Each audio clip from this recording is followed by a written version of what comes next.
On this end? You're number one. I'm Devani Joshi. I'm a high school student. A news representative. Thank you.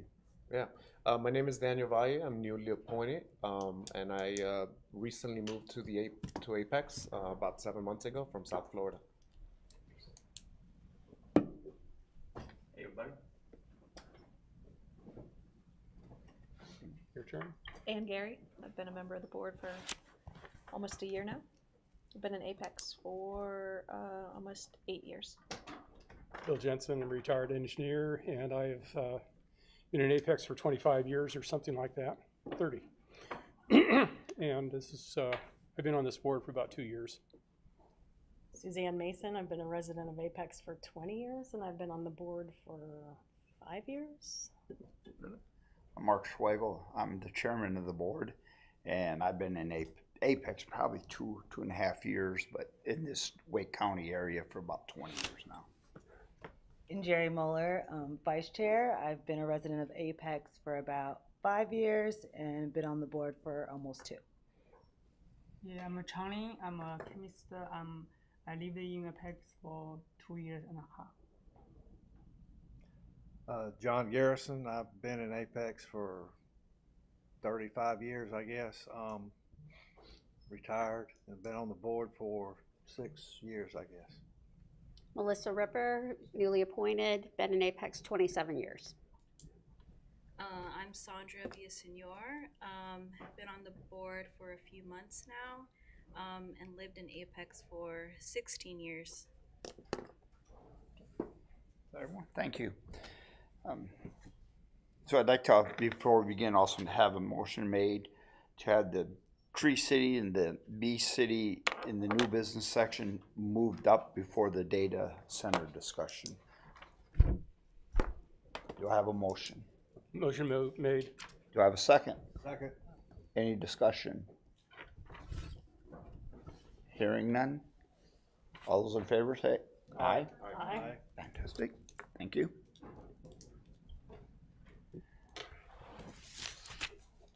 Okay, we have next order of business is to approve the meeting minutes from February and the tree subcommittee meetings that you should have had in your package. Hopefully everyone's had a chance to read through them.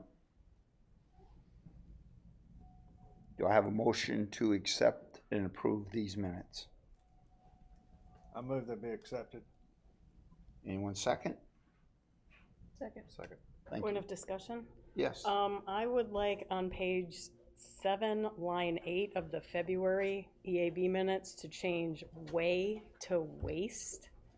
I don't think we want to install way stations. We want waste stations. Good point. Any other discussion?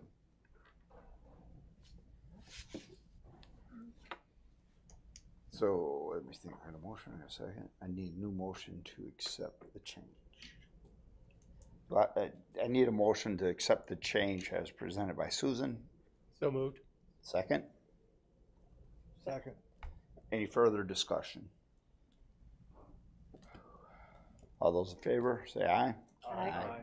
Thank you. Next is public comment period. Thank you, Nora.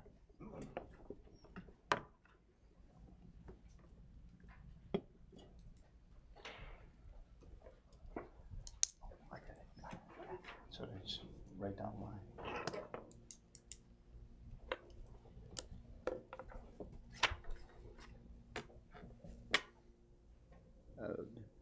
Is that Mr. Gilbert?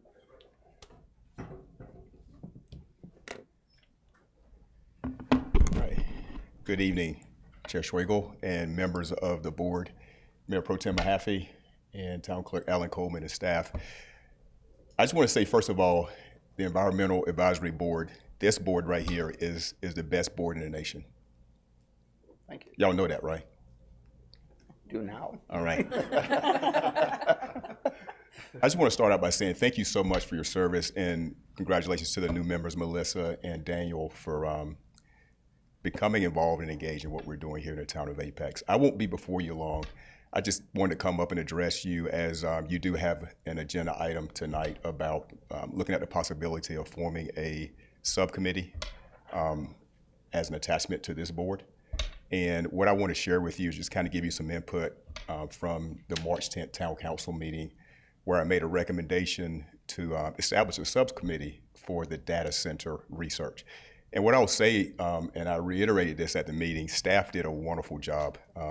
Mr. Venable, Ms. Bunce, and the entire staff, in my understanding, thousands of hours were spent on the research to bring back to council and planning board to see what is the best way to ensure that Apex is protected in these decisions involving data centers. What I'll say is that I believe we're at our best when we bring many perspectives to the table. And what I propose is not to overshadow or go against what this board is designed for. What I'd like to see is a collaboration. And I believe we're at our best when we do that. So I would like to see a subcommittee established as a part of the research as we move forward. And I left the meeting with a question, what would it hurt? And that's my question for this board as you think through the decisions tonight with this agenda item. A multidisciplinary board will allow not only environmental concerns to be addressed, but also the many other components that may impact our quality of life. And this is a new thing. We understand that. This is something new for our community. And all I'm advocating for, all I'm stressing, I'm passionate about, is that we do our best. And the question again is, what would it hurt to establish a subcommittee, to work alongside of you? And what I envision is seeing members of this board working, a working group with other members of the community, experts, even those who may be in support of a data center, working together side by side and helping staff with some of the research and recommendations to the council and of course the planning board. So I ask you to really give it some deep thought tonight as you navigate through it. And the question again is, what would it hurt? But I'll answer that by saying what would hurt is if we didn't do our best and involved as many residents as possible to be a part of decision making. Thank you so much. Thank you.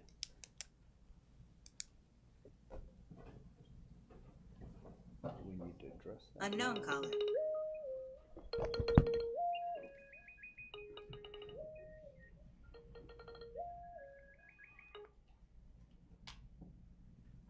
My apologies. Thought I had that turned off. Is that Linda Caffrey? Thank you. Okay, hi.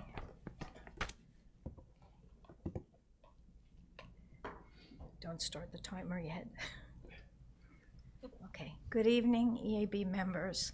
I am Linda Cafera, and I live in Apex. I am here this evening to ensure that notice is given to each of you that details the duties and obligations each of you have promised to the people under oath, under the oath each of you took before becoming a member of the Environmental Advisory Board.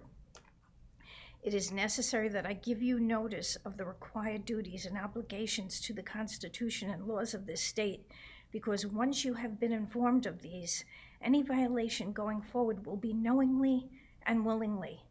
This encourages transparency and accountability and ensures the people's liberties are protected. The preamble of our state constitution clearly conveys the people were grateful to Almighty God, the sovereign ruler of nations, and created the Constitution to preserve their civil, political, and religious liberties. It goes on to say the purpose of the Constitution is to make sure these protections are upheld for all future generations. The Constitution created the government, so its only purpose is to serve the people. The liberties of the people existed before the government was created, and they continued to exist in perpetuity. The charter of the town of Apex clearly states that in no way is the town negatively impact the rights or interests of the people. Therefore, those who work for Apex in any governmental function would be in violation of the law if they take any action that harms the people. This is fundamental. The general statutes define how government can achieve the obligations of protecting the liberties of the people, and they must be followed by everyone acting in an official capacity. Faithfully executing the duties of the office to which the person is serving is imperative. This is not something that can be taken lightly, nor can be explained away by the person not knowing the law. The definition of faithfully requires that things are done truthfully, sincerely, and accurately. Thank you. Commercial activity is what the town must regulate, control, and prevent from violating the rights of the people.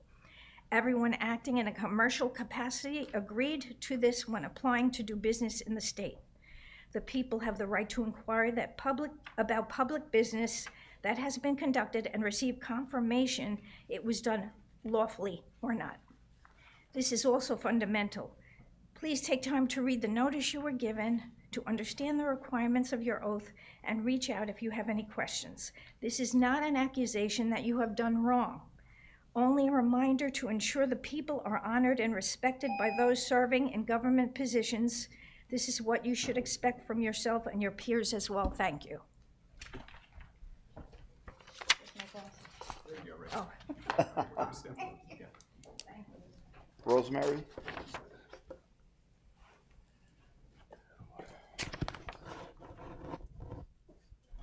Good evening. My name is Rosemary Sinutsky Dawes, and I live at 5128 Beckwick Drive in Fuquay Varina.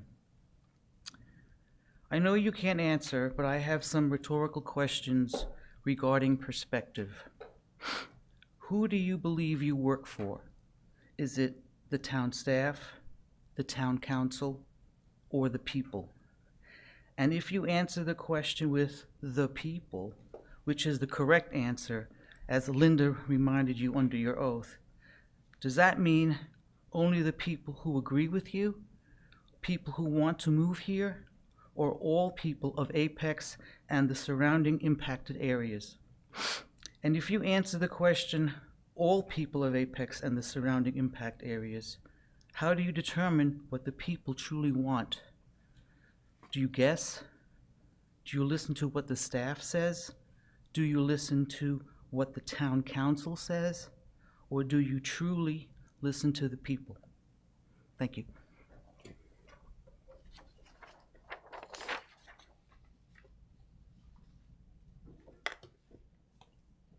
Next order of business is the council member comments.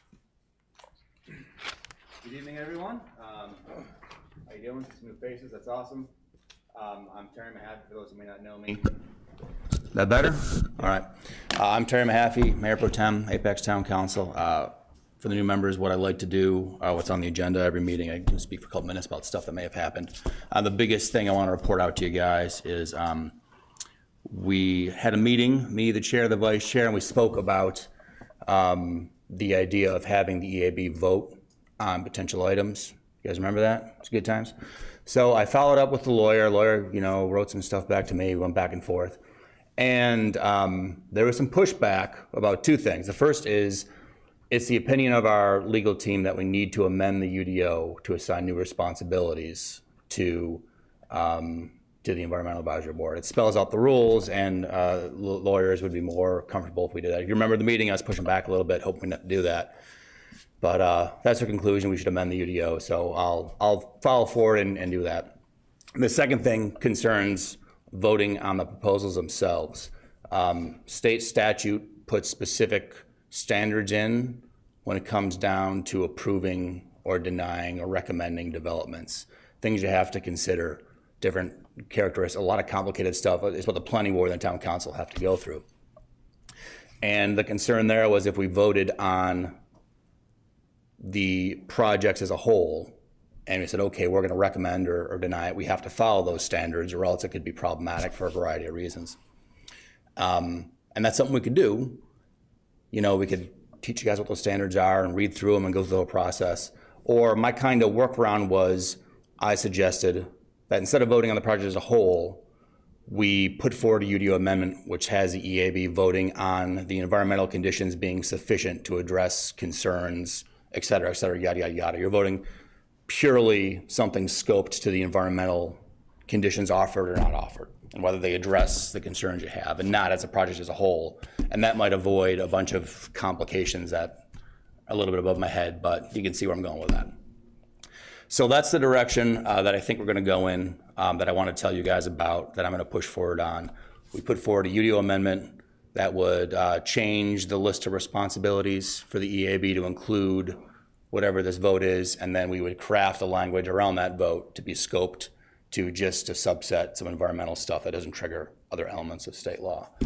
And that'll probably take a month or two to go through to draft, and it has to go to planning board and then to town council. And if you remember, we also talked about having the staff change the rules of procedure to have them come back to a second meeting to talk about it, and that would be when the vote would occur. So those are the two pieces kind of moving together, and that's where we're going. And we will talk more about the other stuff, about the data center research. That's on our agenda, so I'll save some comments till then. Any questions? All right, thanks, guys. Thank you. Next order is staff comments or announcements.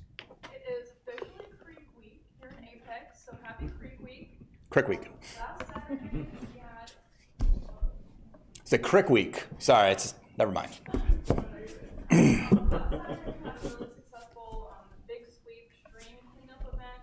Our stormwater crew partnered with Wake County to get that event up and running. We worked behind the church on East William Street, and we actually removed 2,500 pounds of debris from the little stream bank behind the church. We pulled out tires, a couch, a TV, bundles of clothes. So we removed just a ton of stuff. I was really shocked, but really thankful that all those volunteers came out. So that was awesome.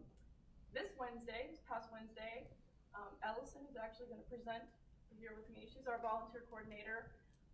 I and some of our stormwater folks led a track out camp for some of our youth that are here. We did a little stormwater lesson, and we did a cute little soil snack, learned about different layers of soil. So that was super fun. And then our last Creek Week event is actually tomorrow. So we're having another invasive removal work day at Apex Community Park. That's from 10 to 12. And you can still register. It's online on our volunteer portal. So we would love to see you come out for that. Yeah, that's all I've got. Thank you. All right, now on to new business. We'll start with Tree City. Sorry, Phil, didn't mean to wake you up. Appreciate y'all. The last time I was up here, I was so nervous, I don't even know what I talked about, to be honest with you. But we're not as nervous as this time. What I want to bring to the council's attention first. Yeah. I want to say some stuff first. What do I click? I think you just hit Okay. this arrow. The Arbor Day Foundation has stepped up the rules, so for the the board that represents the Arbor Day, we will be having Arbor Day in October this year. And we have to have a schedule for it, events that we'll be having at the Arbor Day. We got a lot of good ideas, a lot of good plans already. From all ages, from the youngest to the people that want to learn how to prune their own trees. We can have videos, activities. But we've outgrown Earth Fest, and we have our own day. And that's the new thing for the Arbor Fest. And they also want us at in events. And so we have Peak Fest that we need to be at to represent the tree board that represents the Arbor Day Foundation.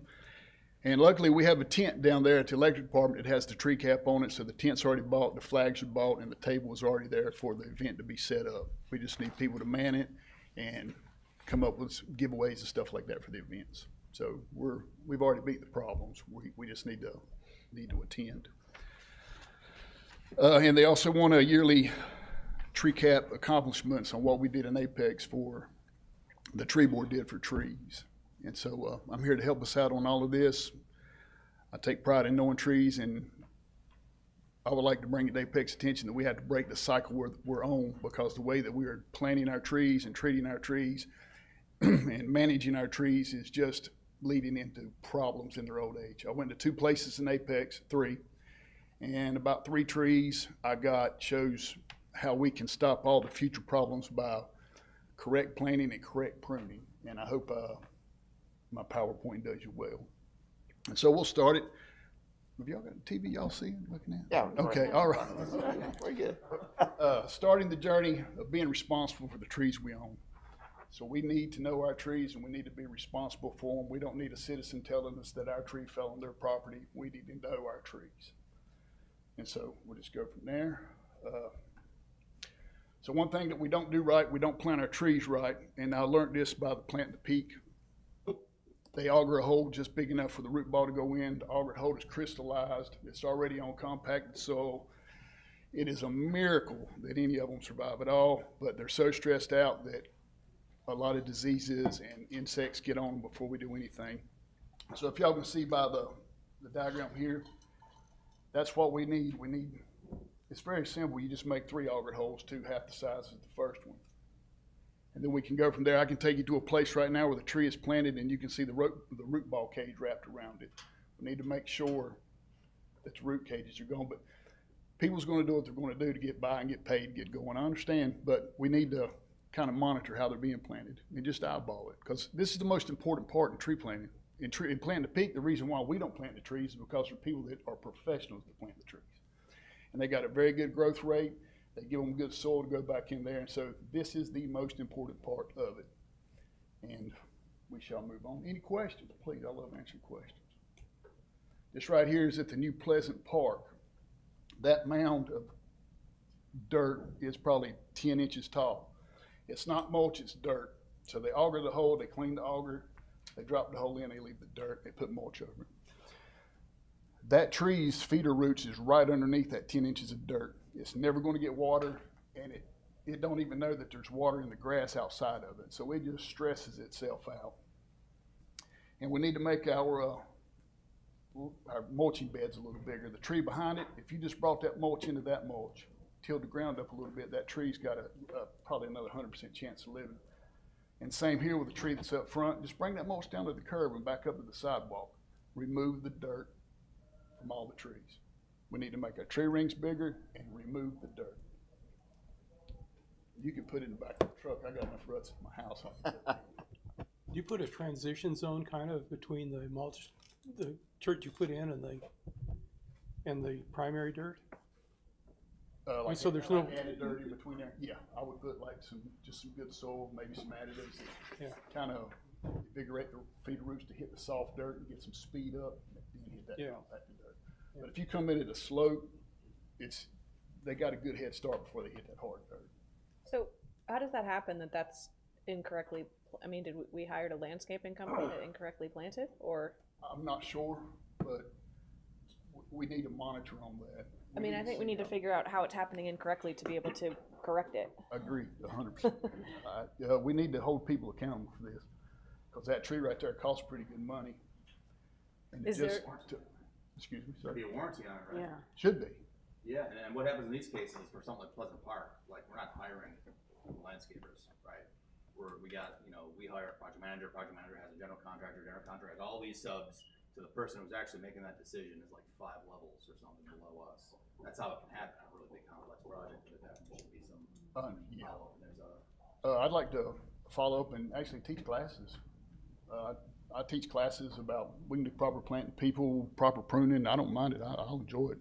So on a project, can I ask you on a project like Pleasant Park, how involved are you on like the sign off? Because there's comes a day where we close out, we do a walkthrough, we get a punch list. I'm not involved. I'm sorry, I'm not involved at all, but I'd love to be. As soon as you pull in to the new entrance, and you go around, you can just start seeing how we could have done better in planting the trees. And we're going to get into the pruning first. And I'm not talking down to nobody or anything, but this is what I do. And so sometimes I don't see the sky because I can't get my eyes off the trees. Yeah, I think that's really the answer, guys, is like, in that walkthrough process when we close out a contract, we get that final punch list, we gotta have the right people looking at the stuff. We probably got someone looking at it, but he may not be an expert in landscaping. Yeah. It's like fresh planted trees, like it was good. Yeah. But that's a time when you could have, talk to the the general contractor or whoever and say, hey, we don't think this is right, they can call back in their subcontractor and fix it. So. I'm involved in a lot of like older trees that people want to deal with, and I go out and assess them, and we do some equipment checks on them to make sure they're healthy and worth maintaining the stuff. But I'd love to be involved in the checkoff. That would be nice. So this is there. We won't get into the trees planted in the back because I can't see them good. And this is right across the entrance, so you pull into the parking lot. Now this tree right here, that is even taller than the one. That's 12 inches. And there's 3 things wrong with this tree. 3 things. Besides the mulch being there, we need a bigger mulch ring. I'm not being picky, but right here, somebody pruned this tree. 1 bad prune, 2 bad prune. They left the lower limbs on. In parks, we need limbs up, making shade, and we need a strong leader. Without a strong leader, you're gonna run into troubles in the future. And this all starts at planting and pruning. And we'll get into pruning in a minute. And then if you look almost at the bottom, there's a wound there. There's the wound. I know, I can't say I don't know a car didn't hit it, but that had to be there when it was planted. And that is one large dead area of tree. The crack in the bark starts at the bottom from the open wound all the way down. Now that tree is going to spend the next 5 years trying to heal that wound and eventually blow over in the wind once it grows enough leaves to heal itself. So these are like the top 3 things that we need to look out for while we're planting trees. I hope I'm not getting myself in trouble. All right. Do most landscaping companies have like someone of your level of expertise on staff? Like how? No, I can't say for all of them, but they give a lot of their money to the design part of it. And when they walk away, they walk away. And that's something we also need to work on is the watering of the trees. We'll put them in the dirt, we say we planted so many trees. I know towns around Apex, they brag on planting thousands of trees, but I bet you 10 might survive because it's just about getting the word out of what we've done. That's why Plant to Peak is such a great thing for Apex is we make the homeowner sign saying, hey, we're gonna water it, we're responsible for it. Before we was paying Leaf and Limb to water it, but then we said, hey, we plant 100 trees, let's plant 234 trees and people water their own trees. And that's been pretty good so far. So we give a little responsibility. These trees right here are not on us. I really don't know the subdivision. If you come down Olive Chapel where the bridge was, it's the first place on the left. But just an example here, swamp oak tree. It's got a stake. The black speckles on it is the tar and asphalt when it was putting the roads down. And after removing the stake, still got the tree up. Yeah. Those are the things that's left. So not only do we need to go back and monitor the trees, we need to make sure that the stakes are taken off and just basic maintenance on young, fresh trees, especially in their first 2 years. We need to really pamper them and take care of them.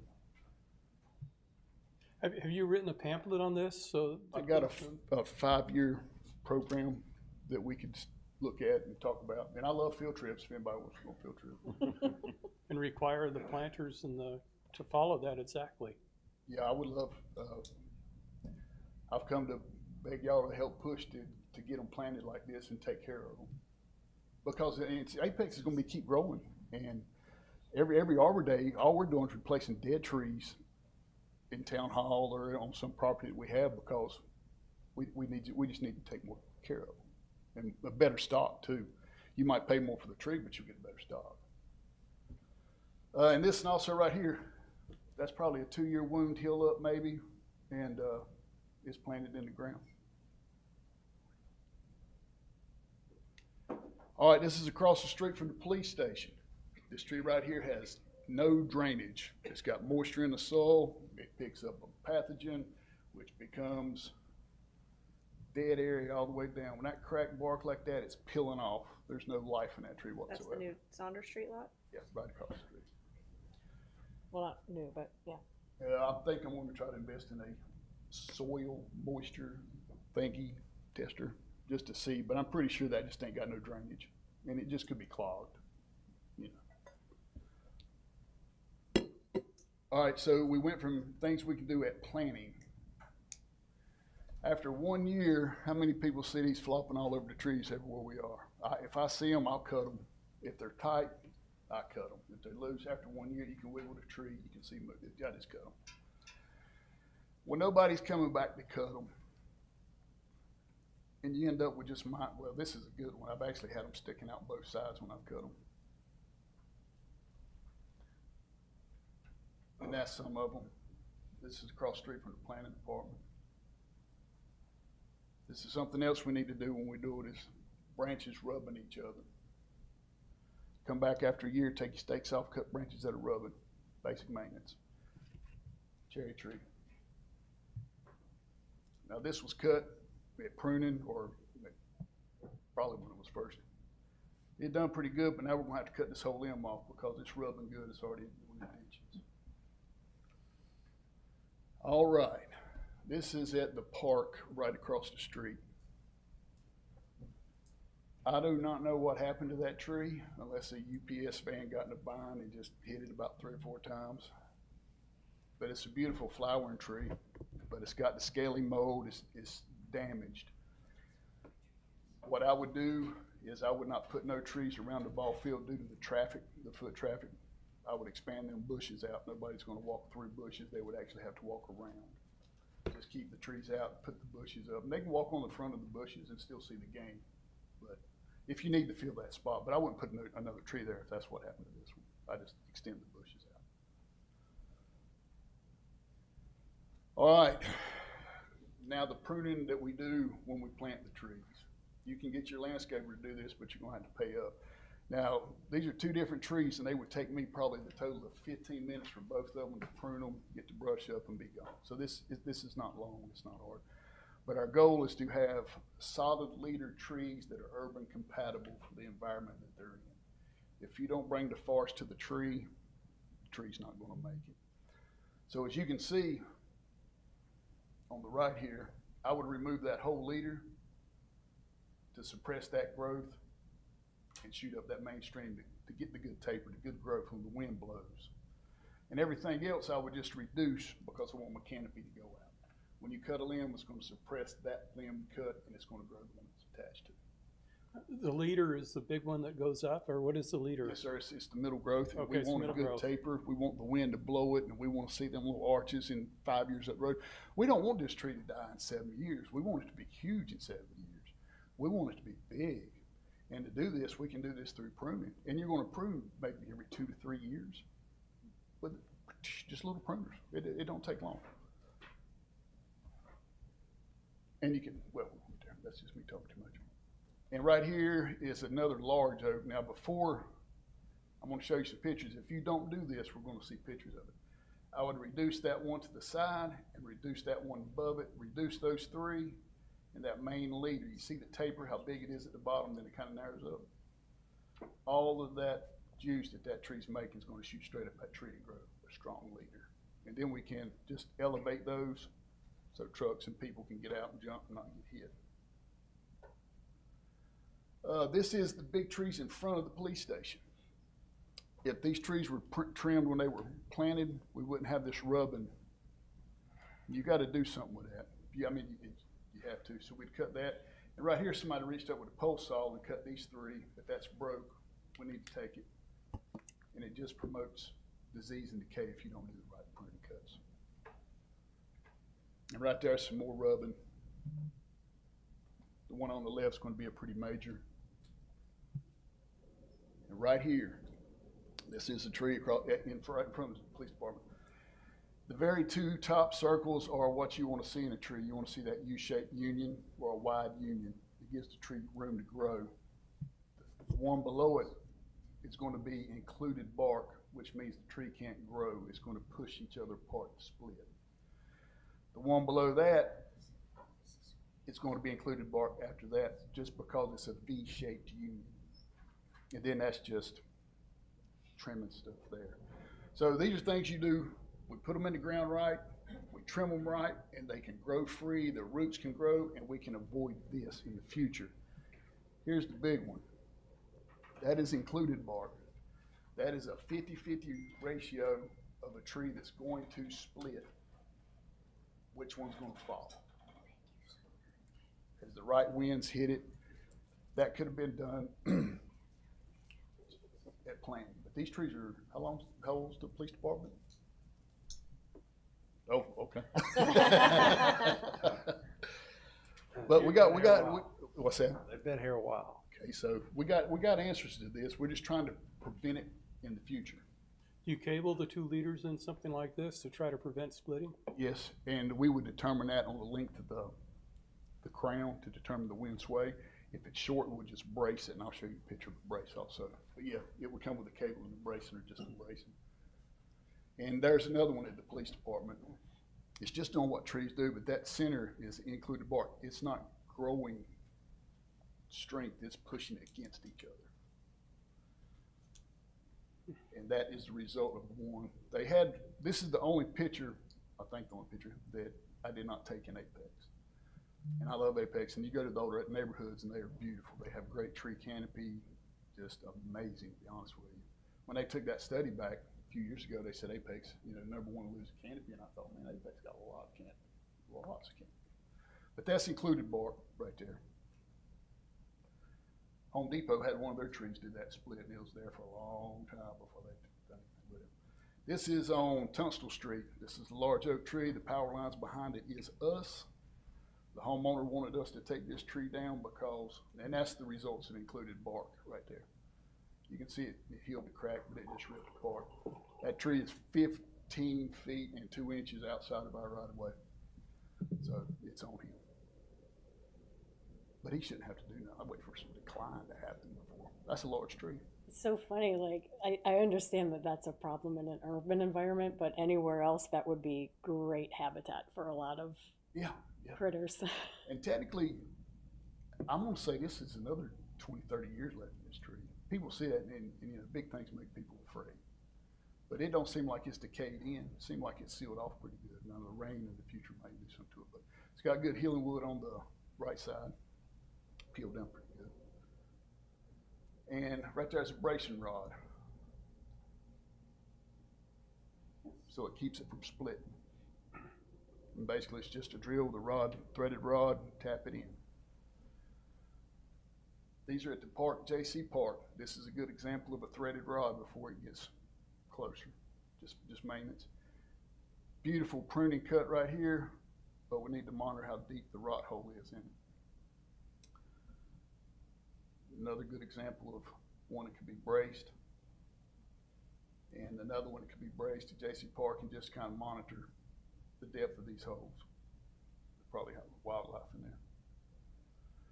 And then finally, wow, mistletoe. Anybody know anything about mistletoe? All right. Kiss underneath it, don't Yeah, you can kiss underneath. Mistletoe, it was it's so green in the winter, so everybody looked at it like it's great. On a lot of trees, mistletoe don't bother. On oak trees, it is a killer.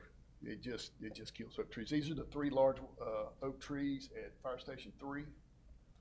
The one in the center has a poxlin canker, which means it's on a spiral of decline along with the mistletoe. We'll be taking it down soon. But the one to the right of it, we took every bit of mistletoe out of that tree last year. And it went up the limbs and popped out up where the leaves did, which is kind of good news. Now we can go make smaller cuts and get rid of it. The only way to get rid of it is to cut it away from the tree. The roots of the mistletoe grow underneath the bark, and it'll pop up somewhere else. Now, how did it get there? A bird ate it, and a bird dropped it, and it's sticky, and it stuck to the tree, and it roots right underneath it. And so the branch that makes the sugars, the carbohydrates for the tree, that mistletoe gets all that juice. So that tree's trying to heal itself. That mistletoe just gets bigger and greener and prettier. And it's underneath the bark, so if you cut it off, it just roots out. But it rooted all to the leaves, which was pretty neat. Oh. See it how it all went to the leaves, but if it's on a big lead, like a big lead that big, you gotta remove that whole lead because it's all underneath the bark. But that's an invasive species, and we need to, if possible, eliminate it in the historical district and our older oaks before it becomes a problem. And so what did we do? We planted 3 small oak trees 20 feet from the large oak trees. Every one of these trees got mistletoe because the bird ate the mistletoe and flew over. On one of these trees, we cut it off and done tree paint on it. On the other tree, we cut it off and put black tape around it. And on the other tree, we just cut it off and did nothing. So there is a native species of mistletoe. Is this not the native one? Yeah. Yeah, in the woods, this wouldn't be nothing. This would just be part of nature in the woods. You know. Is there any herbicide you can put on the mistletoe once you cut it to just run it down? There isn't. They're still experimenting with it, and the big companies that do a lot of tree science stuff, they're still experimenting with it. Oh, okay. So, of course, I was on the truck then, so I lost my paperwork on which one we done what. But it seems like the middle one done good. Like we could go back there and make 2 minor cuts, and the mistletoe's gone out of it.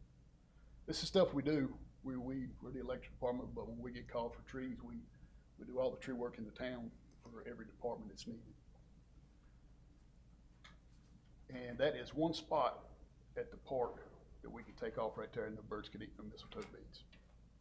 And it would be good. Of course, there's a lot of maples in there, and it really don't affect maples. All right, what do we want? We want to be good stewards of our trees. How do we get what we want and know where our trees are? How do we know where our trees are? Street tree inventory.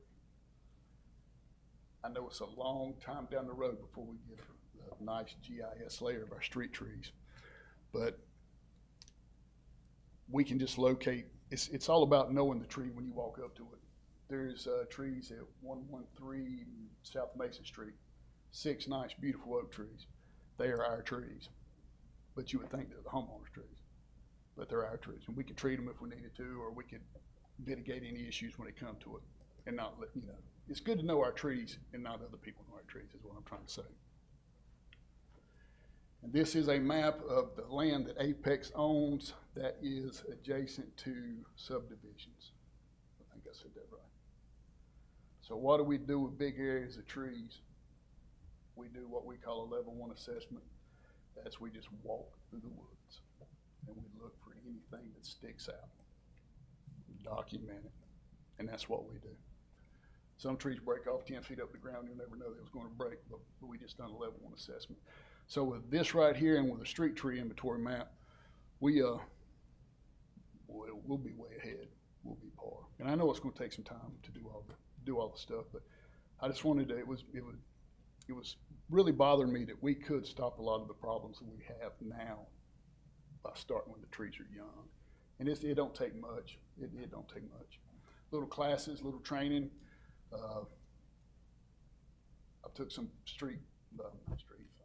Parks and Rec guys up, showed them, what a tree's about and how a tree grows and how to cut it and trim it. And, when you pull in the park, you want to see a pretty tree, not a ugh, or something like that. You're going to have dead trees in dog parks. That's just what's going to happen. But in the parking lots and stuff. All right, well, that's my presentation, and I thank y'all for your time. I've got one question back on planting the trees on town property. It looks to me like perhaps if there were something in the design phase that spelled out conditions and procedures for properly planting the trees, that might eliminate the issue of going in and finding out they're bad when you go in and do the punch list. Yes, sir. That would be a great start. Yeah. So I don't know how we can get that done other than asking the town staff to look into that. Yeah. It would take much to feed the roots from the top 6 to 8 inches of the ground.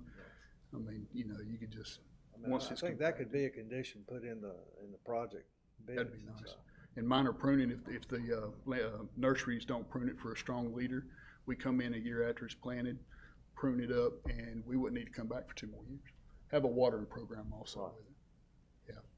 And I think it'd be great. I think we'd see a big difference in just the glow and the vitality of our trees.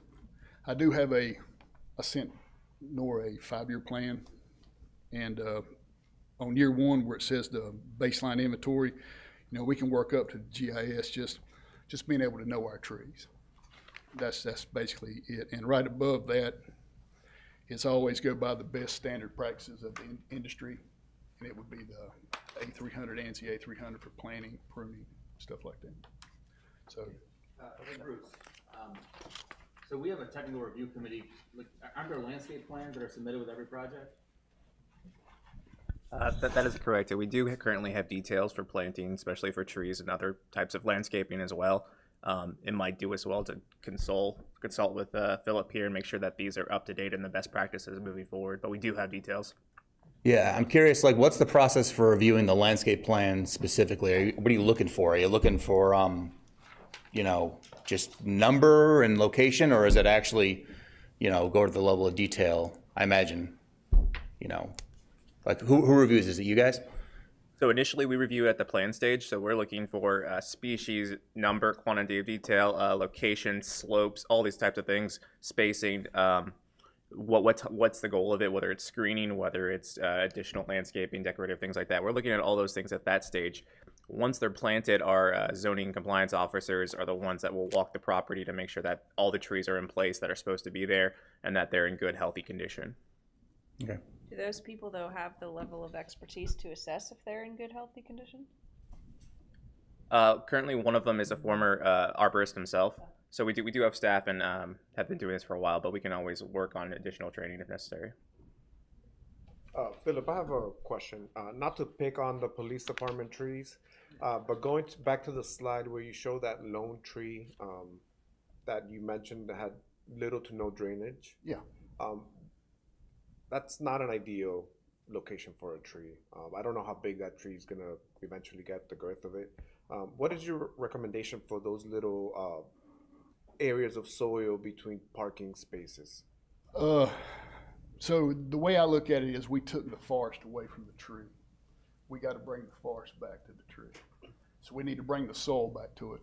And we need to make sure that leaves fall back in it. We don't need to be blowing all the leaves away so it looks like our mulch is pretty. We need to bring the forest back to it. And that's the main thing, if that sounds good. And I didn't mean to step on Planet's toes, I promise y'all that. Okay. But those are essentially little islands within the parking lot, we call them concrete caskets. Right. So ideally, trees should not be planted there, or we need certain type some of shade. trees. Yeah, if not, it'd be a heat island. You'll be able to see Right. it from the satellites. So we need something that's going to kind of keep the heat off of it. And so we can do the trees and they'll grow. We just need to make sure that soil's right. The drainage is good and the soil's right, and that tree will get big. Yeah, you got to treat them like babies for the first 4 or 5 years. Yeah, I just wonder, when towns or town of Apex is developing new construction, new parking lots, like the old trees that are already there, are we cutting those down pre-development? Are we leaving some? What's kind of like that's above my pay grade. I'll have to stop where I don't know where I should be talking. I can answer that question. Yeah. So where we do have preserved areas and large trees, especially those that are 18 inches in caliber and greater, we protect the full critical root zone of those trees, which is 1 foot for every inch of diameter at breast height for those trees. So that's where we install our tree protection fence to ensure that the root zone is protected. For newly planted trees, we have minimum planting area, so the width, the square footage of the area that the tree is planted in is regulated depending upon whether it's a small tree or a large tree. There's different areas required for each of those, whether it's a small type or large type tree. And we measure every tree island when we're reviewing site plans to ensure that that area is met. And in other areas, we ensure that there's at least a 10-foot width of planting area. So we have a lot of standards currently in the development ordinance, Unified Development Ordinance, with regard to landscaping and trees. Now, is there room for improvement? Perhaps. So we can, planning can continue conversation with Philip to ensure that, we have best practices, as Bruce mentioned earlier. Hey, Planning can't be mad at me. I'm not mad at Okay, you. all right, please We're a don't. team. Yes, yeah. But yeah, they do a great job. When they can save a large tree, it's saved. It's not like they go in and just blast everything down. We actually went, I don't know the proper term for it. There was a tree that had a tree house in it. Somebody mentioned it. So me and my crews went and removed the tree house from the tree, and it had this big tuba stick stuck in it. And we thought, well, there we go. We can't do much more. And eventually it had to come out, but the town they go out of the way to save trees. It's not like we just take them all. I'm just trying to say that for an urban environment, when you bring a sapling up from the urban environment, you just need to start taking care of it young and making sure that the pruning is being done right. The planting is the key part, just the planting of the tree, and get a prune up, and you'll be successful with it. Yeah, I've looked at a lot of trees for apex on preserving them for the large trees and stuff like that, and yeah, I think apex overall does a well job. So Philip, there seems to be a lot of handoffs in the life of any of these urban trees. Right. So like at the police station, you mentioned not leaving the leaves around the base of the tree. That is a contracted landscaper's responsibility who's moving leaves or leaving the leaves. Yeah. Okay, and so you happened upon the tree during just tree cruising. Is that something you normally do? Like, are you the responsible person for caring for that tree? Or is it really the contractor? Or if it's at a park, is it the park and rec staff that are keeping an eye on it? I will do what we do at the electric department. We think we own those trees, so we prune those trees to proper the way they should be pruned. So the way we just went over, we went through the whole electric department and pruned them trees that way. And when it dies, we're gonna make sure it gets planted. We got some dying. We had some that died not long after they put it in. And when we do replace them, we will be doing that. Okay. I look at trees, and if I don't see nothing being done, I just want to speak about them, speak for them is what I want to do. So it's me and those, my belief for trees. Yeah. So is there anybody you're looking for, it sounds like primarily like pruning issues, but is there anybody else sort of looking for disease issues that could be treated? I don't think so. Okay. Yeah. If I see a disease, I'll But there's no like coordinated, we are caring for our trees because it's expensive to grow and replace them. I'm just a guy that Yeah, okay. eyeballs all the trees. For private trees, like in the parking lots, we require the tree to be put in. And then I look at the Harris Teeter parking lot, and beautiful green mistletoe throughout one of the trees. Yeah. It's gonna die. Yep.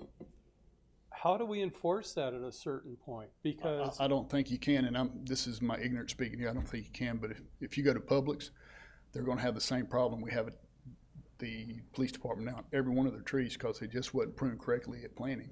Now they're looking healthy, they're looking good, but every one of them's got codominant stems, and it's just gonna keep coming to a wind and it's gonna split it. Trees do this in the forest too when they're trying to just reach the sunlight, and that's all this tree's doing. So it's not doing wrong.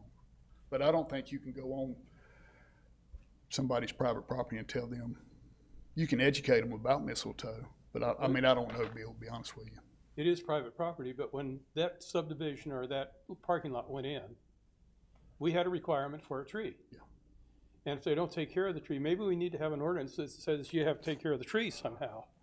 Because I know those trees in the Harris Teeter lot are gonna go. I think there might be a state law saying we can't have that ordinance.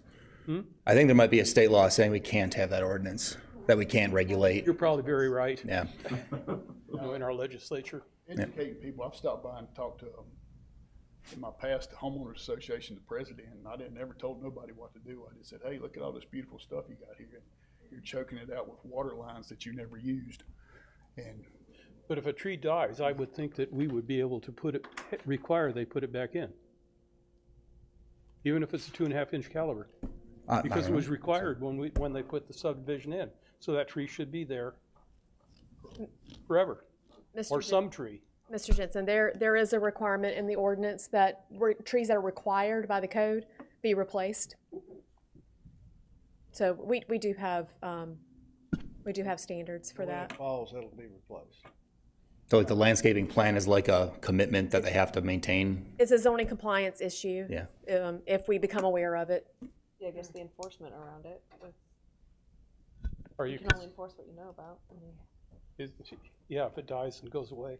But give them fair warning. Say, your tree is dying, you need to fix it, or we will have you replace it. Our neighbor in town, I worked in their historical districts, and if they have a private tree that is not what the town has as a standard, they give them a 30-day notice to do something about that issue. Example, if you had a tree in your yard that's dead, of course, they'll call and we'll take care of our part. But like in our neighboring town, they'll start giving citations until you remove that dead tree. You can't have nobody work on a tree in the inner city of Raleigh without being a certified arborist. And maybe I'll come back again if y'all have me and we'll talk about the historical district. It's in the 5-year plan and how we need that. We need to copycat that a little bit, that you just can't have somebody knocking on the door and scaring people. We need to have certified arborists fill out a risk report. We'll go out and check it as the town and see if they're right and make sure that people's not cutting down stuff. And I'm talking 6-inch trees and up, because dogwoods can be huge at 6 inches. And that's our state flower, so we should make sure that they're protected. So that's another story, but it's in the 5-year plan. Please read, and thank y'all for your time. And don't be mad at me. Thank y'all, appreciate it. Thank you. Next on the agenda is B City. Allison.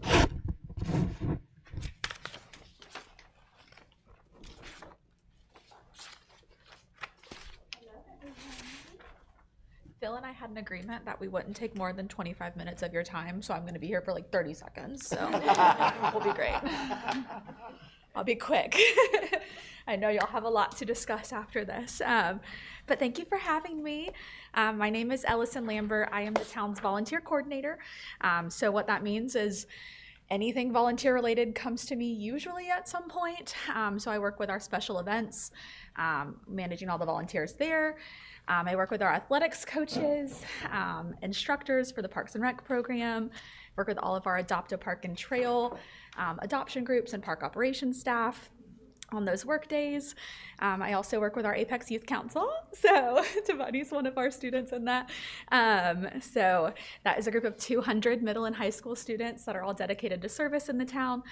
They've already hit 3,000 hours just this school year alone, so they're a really, really awesome group. And then what I'm here for, the Pollinators on the Peak program, also falls under my umbrella. So we'll just kind of go through some of this. So these are kind of our core activities. So Bee City USA, that's the one everybody knows. That's through the Xerxes Society. We have been members of that since 2020, and we renew that pledge each year. Also in 2020, a school group reached out to Mayor Gilbert, asking him to take the Mayor's Monarch Pledge, which he wonderfully did, and so I help renew that every year, basically just making commitments to monarchs and our native pollinators. We have a pollinator garden at Apex Nature Park. Did we know this? Yeah, maybe. Last time I was here, some people didn't, so we're making progress. Awesome. So we have a wonderful pollinator garden out at Apex Nature Park where we host work days, events, educational topics, all sorts of things. That picture in the far left corner, or the bottom left corner, is of the nature park. We have a bee motel, we've got bee houses. That's a shed that Apex High School painted for us. It doesn't look like that now because it was not weatherproofed, so we just rebuilt the outside of it. And we're gonna have a big community event for everybody to come and paint the shed and come together for that. The students are planting plants down in the garden as well in that bottom right picture. We do our Evening in the Garden event. We've done that the past 2 years. And so that is also at the Nature Park Garden. We have vendors come out, different museums. The library does a story hour, food and beverage, honey-themed things, telling people about the difference between native bees and honeybees. Just kind of an educational, get outside type of event. And then we also have a dedicated website now for Pollinators on the Peak. Also ask questions along the way. All right, awesome. So since I was last speaking with you guys a couple years ago, we have added a lot of additional activities. So these are just some of them. We've added some environmental and pollinator programming. So as Nora has probably shared with you, we did a backyard birding event a couple of weeks ago. So that first picture is of our bird flashcards. You could test your knowledge on the backyard birds before you went out. We had a couple people come to it, so we're hoping to expand it in the future. We did Creek Week, as Nora just shared. That middle picture is of everybody presenting to the students. And then we also have a summer volunteer workday series. The far picture is of our Apex Youth Council students.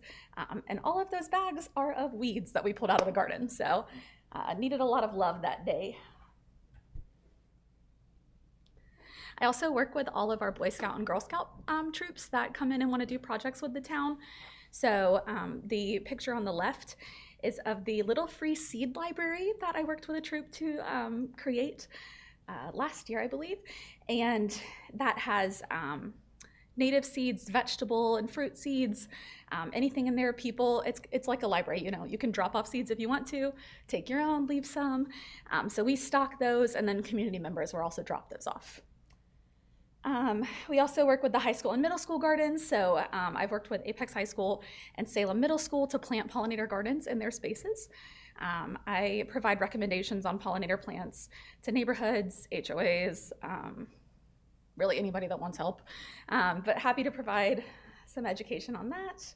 And then also we do seed handouts at events, which I did bring some for you guys.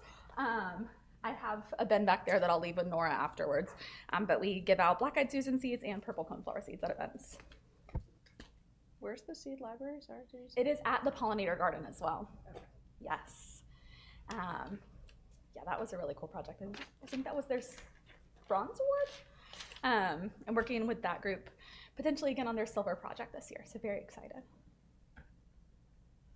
This is something that we're all very excited about. Last time I was here, this was just a dream. So now it is in action and thriving. This is our habitat certification program. So I can kind of open it and walk you through it, but basically it is just to recognize those people in the community that do have native pollinator plantings in their yard. Maybe. Perfect. So just a form that they can fill out. We don't overly, or not, that is not true. I check. I'm not going out and inspecting their property is what I should say. I'm not, you know, out in the yards. But they fill it out. We get some information about how they heard about us, all the things. If it's a school, residential business, they can tell us the size. If they added new things, they didn't make any changes, they were already doing this, anything cool like that. We have a pollinator pit stop map that I will show you next. So basically it walks them through, they have to have a specific number of wildflowers or herbaceous plants. And we have these different tiers that it shows. So we wanted to make sure it was accessible to everybody. You know, if you have an apartment building with a patio or back, you know, little area, you can still participate in this. So you have to have a few of each. We've got some education topics here. Tree, shrubs, and vines. So the egg tier, you don't have to have any, so you can still participate if you have a little patio. Water source and shelter are all required for our pollinators. And then we ask about invasive species or any pesticide usage. That doesn't disqualify somebody, but it's just nice to educate and find out. People can upload files, so I love getting all the pictures of all the creatures and plants at their houses, and then just some information on how they heard about us. So we are currently at 29, so if any of you want to be my 30th habitat, I would love that. But usually that program ramps up in the spring as people get outside, get excited to plant things, and we'll do a social media push from parks as well for that. And then the pollinator pit stop tour. Uh-oh. Perfect. So we kind of modeled this after the tour of frights, tour of lights that Parks does as well. Also, I'm housed out of Parks. I should have said that earlier, but we didn't want people driving around to look at people's gardens. Sometimes they're in backyards, anything. So this was super accessible. So these are just some of our houses. We're going to update it again soon with our new ones. But it just shows their yards. It goes through and shows all the different trees, shrubs, everything that they've got. These are pictures that they've submitted. Just scroll through a little bit. There's a baby monarch. So really awesome. I do get to go out and drop those signs off and get to see the gardens then. So it's very, very fun. Yeah, we're at 29, so we're excited to grow that. So just some things that we're currently working on and then our future goals. We've kind of outgrown our space at Nature Park, quite honestly. If you are familiar with native plants, you know they reseed and grow and take over, which is what we want them to do. But we've kind of run out of space out there. And so Nora and I have been working together along with some members of our parks planning and just parks team in general, park ops, to find new spaces. So I'm very, very excited to tell you that we are gonna create a new pollinator garden outside of the community center. We're gonna be planting that on Earth Fest Day. So that's April 25th, it's at the end, last Saturday in April, but we'll be adding all the pollinator spaces there. I have heard before I was here at the town that used to be a pollinator space, and then something happened, plants got taken out, so we're gonna put everything back in. So we're really excited for that. Community members can come out, take a plant it out there in the garden, so it'll just be a good project for everyone. We are also working with Apex High School's horticulture class to learn about native planting. They're gonna plant the beds around the main circle outside. So that's gonna be awesome. They're doing that in a couple weeks. Nora and I have also been working with stormwater and park ops at Claremont Park. I don't know if you guys are familiar with Claremont Park. It's one of our neighborhood parks, but there's a stream that kind of goes through it, and it just, half of the park is wet all the time. So we are trying to add some native aquatic species of pollinator plants out there to help soak up the water. So we're gonna plant some in the actual stream bed. And then we're also going to, once the culvert is replaced, once that's going on, expand the sides and make it more of a garden as well.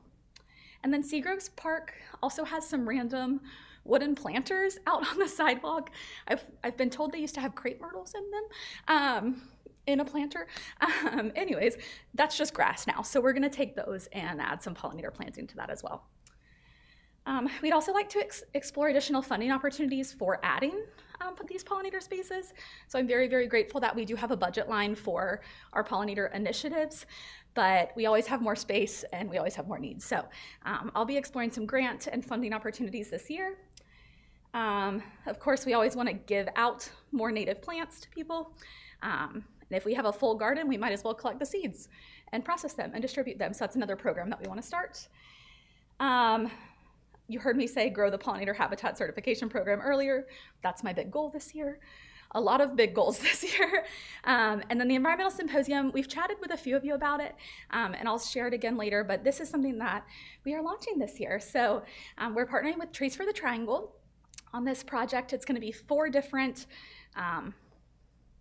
lectures, panels, anything like that at the Halley. And I have the dates on our last slide, so you can all save them and add them to your calendar. But it'll be different topics like environmental justice or just some other topics. But we will invite the public to that. And we are super excited to host that. It's been hosted in Cary in the past, and now Trees for the Triangle has decided to come join us and hang out with us for the year. So we're hoping to make it a yearly thing, maybe fingers crossed if it goes well. So would really love your support at that event. And then last, how can you get involved? So my first thing that I would love to see is an integrated pest management plan. Like I said, I am the volunteer coordinator. I don't know much about pest management, but I do know that it's important. And the Xerxes Society with Bee City really wants to see us have one of those. As far as I can tell, do we have an official one? I don't think we really do, right? So something that we're exploring, something that we would love your help with. In whatever capacity that looks like. If anybody has expertise in that, we'd love to pick your brains. Again, environmental symposium. If you have any ideas of topics you want us to explore, speakers, connections that you have, just really anything that you want to see from that. It's our first year doing it, so we have a lot of freedom and trying to figure it out there. So just let us know, email me or Nora. Give us all your ideas. Also, if you see a grant or you know of an organization that you think could be a good fit for us to get some funding with, let us know. I'd also love to, I'm gonna skip down to the last one, obviously share it with your networks. Any of our events, which are on the last slide again, or any programs, just help us get the word out about those. And then lastly, when Bee City, there used to be an actual committee for the Bee City. When we disbanded that committee, everything was kind of moved under EAB. And I'm not sure if anybody overly knew that or focused on that. So I'd love to have some like quarterly, biannually, whatever you guys want to do, but just have some like dedicated discussions around the Bee City pollinator initiatives and getting some directives from you guys of what you want to see, what you're interested in, what programs you think we should do, just anything like that. So here's your long list of dates to add to your calendar. We'll see you tomorrow morning at the invasive species removal. That is from 10 to 12. And then all of these other events that we've got going on. So we have, like I said, our Summer Garden Workday series. That's volunteering out at the Nature Park Garden. Gardening for Wildlife, your very own Nora is going to be presenting on that talk. We have a pollinator garden learning lunch, pollinator learning lunch. Evening in the Garden is June 18th. Moth Night is a new one too. So that's going to be Park After Dark, and then Environmental Symposium for 4 weeks. So that's all I've got for you. Do we have questions? I have a question. You mentioned pest control. Mm-hmm. What is your definition of pest in this instance? Great question. That's what I want to rely on you guys for. I don't have expertise in this at all, so. So I asked because one of my notes here I have education in caterpillar, like the larva stage, educating the residents about these caterpillars eating the plants and understanding that is a natural process. Oh, absolutely. Yeah. Of this. Oftentimes what happens is that people end up plucking these pollinators, not unbeknownst to them. Yeah, I think that if you can add something about educating residents about what is a pollinator and the different life stages and what they look like and what they can expect as far as like them eating their native plants, I think that would be ideal. Absolutely. I think something you can add, I'm highly invested in tracking wildlife. Something you can add is to the residents of Apex that are already participating in this program is utilizing iNaturalist for them to be able to take pictures and share amongst the community what they're seeing in their homes. That way you don't have people stopping in unannounced. You mentioned that you want to expand to other parks within Apex, correct? Yeah. I think educating residents that live near those parks is essential, as to create stepping stones for these pollinators to not bottleneck their populations. I think that's essential as well. Yeah, you already answered that. I love it. Give me all of the ideas. This is awesome. You may want to consider also reaching out to Apex Friendship High School to their ACS classroom. It's their special ed classroom. They have beds outside of the school there that they have used for gardening purposes in the past that they would probably like to get involved with the Apex pollinating. Perfect. And I spoke at their environmental club last year, so I will connect with that group. That's awesome. And I'll tell you, as an educator, I can tell you that a lot of schools have unused garden beds. So that's exactly what Friendship Environmental Club told me. Yep. I love that. Yeah, come on. I'm microphone-less, so I'm gonna walk up and steal this microphone. I think everything that you guys have said is awesome, but also you guys are also tasked with helping with this as well. So, for Bee City and Tree City, it would be great to have you guys, we can plan more events and have EAB come and, teach citizens about iNaturalist, teach them, work with high school kids, or just be there present.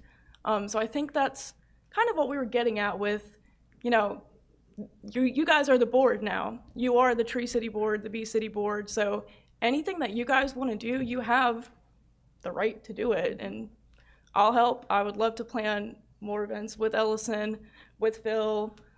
So whatever we want to do, let's do it. Yeah. Yep. Just add that. I had one quick question, I guess, and Philip can probably answer this. We have town beehives. Yeah. How are we doing, or do we expect to ever expand that? Come on up. So we're kind of open with the beehives. What we would like to do is test mite control on them this year. So we're going to do a blue rag method on 2, on 1, Apricot and Apricot on the other 2. We're not going to treat 1 at all. And then we're going to see the cost on it. And we would probably be letting the town know and any other beekeepers know the best cost method to treat mites. And if we get honey, we get honey this year. If we don't, we don't.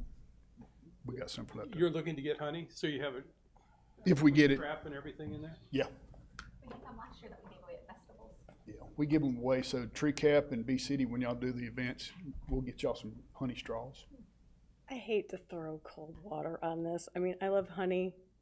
I like bees, but honeybees are an agricultural animal. They're not a native thing, so it doesn't really go together with the and they do compete with the native pollinators if the people who have them are not planting enough. Yeah, we feed ours tree blooms and goldenrod in the fall. And fact check me please, but I think in 1971 or 75, North Carolina made the honeybee their honeybee.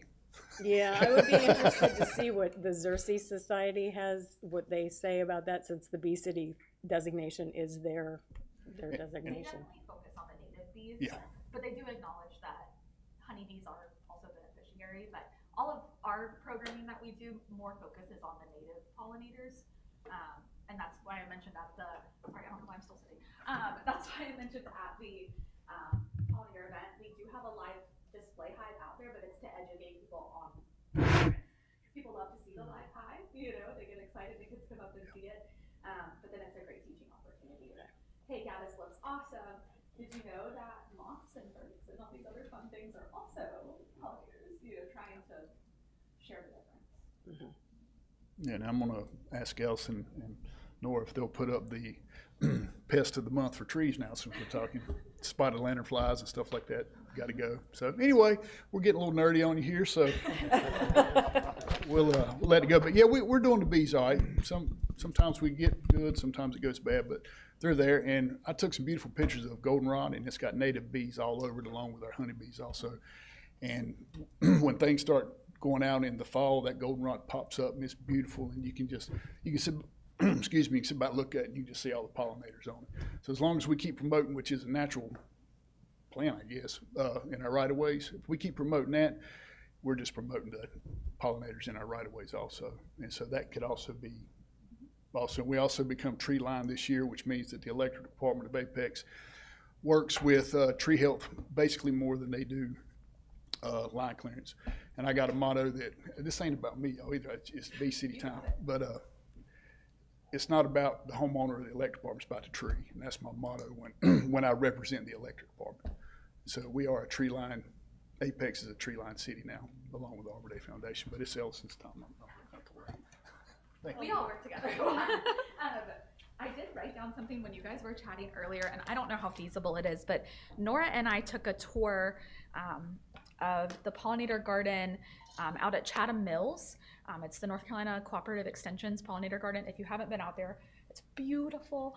But when you're talking about the heat islands in the parking lot, that's one thing that they have done out there is they know that the trees aren't great out there. It's all pavement, and they've done native pollinator plants that can do full sun just in those little tiny beds.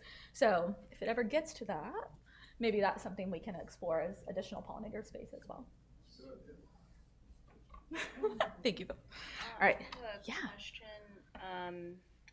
for these educational events or the pollinator garden work days, about how many community members or volunteers are at each event? Great question. Or if you have like a year or an annual number or something. Yeah, great question. So last year we had 8 work days in the pollinator garden specifically. Had about 120 volunteers that came out to that throughout the year. And then you've had probably 12 or 15 invasive species removal days in the past year and a half, with a lot more coming. I'd estimate over 200 volunteers at this point for those. So, and sometimes if we do them like weird times of the week, like a Tuesday, we'll have 3 people come. We still pull a lot of invasives out, but we've had like I'd say lowest is 3, highest is 32. So it's a good amount of people. We've got about 25 registered to come tomorrow morning. So it's also a Wake County Teacher Work Day. So we try and schedule those two to be, you know, if students want to come out on their day off, that's a great time. And then I also, since I oversee the youth council, use that as an opportunity for them to come out and get some hours as well. So awesome. Just one other couple things. Any thought about maybe getting milkweed seeds to, in addition to your coneflower and black-eyed Susans? Just since we have the Mayor's Monarch Pledge, I was just wondering if that, I don't know how easily they germinate or anything like 100%. that. We recently, last fall, made a new contact. Thanks to Councilmember Moo. She has somebody that actually propagates and grows milkweed, and he donated 100 plugs that we put out of the garden. So we'll see how many pop up this spring. But he's a wonderful contact. He propagates them. And then we did a monarch release after that. I should have put pictures of that in there. What am I doing? But he's a wonderful contact that we're gonna hopefully work with on getting some some plugs to give out. Maybe that's more beneficial than seeds. You know, it's easier for somebody to go home and pop that in their garden rather than grow a whole seed and transfer and all of that. So yeah, definitely when we reorder seeds, any native is on the table. So yeah.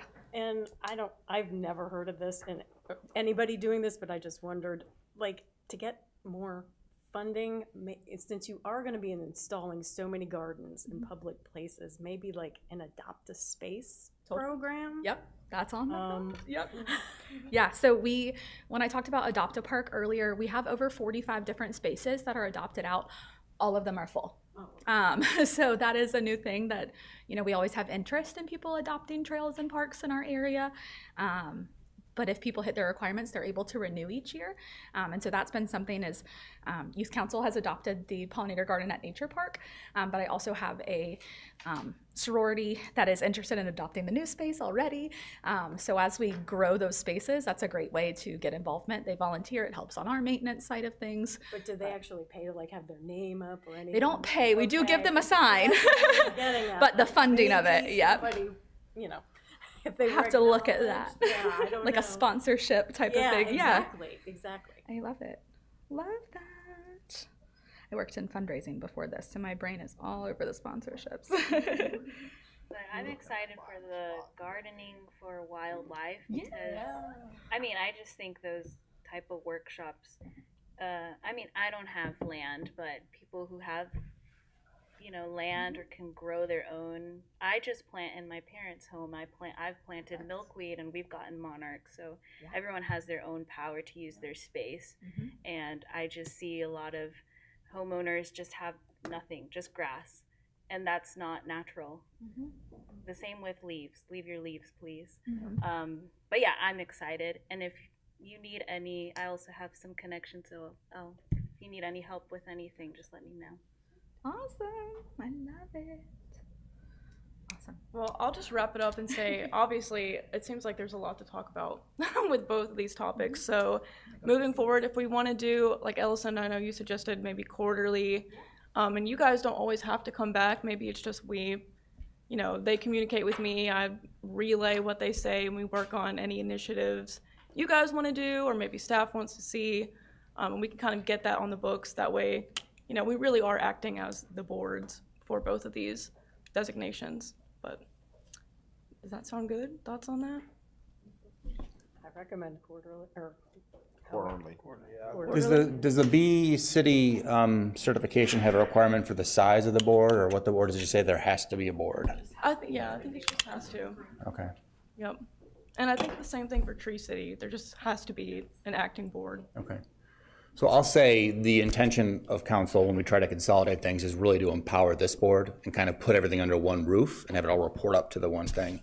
And the notion was, and it's up to you guys, but that you could establish subcommittees, which is a subset of you guys who would be the B City board, or a subset of you guys would be the Tree City board, and you can meet on a separate schedule and meet with staff, whether it's quarterly, monthly, whatever, talk about the B City stuff or the Tree City stuff that's specific to that program, and then report back to this board as to what's going on.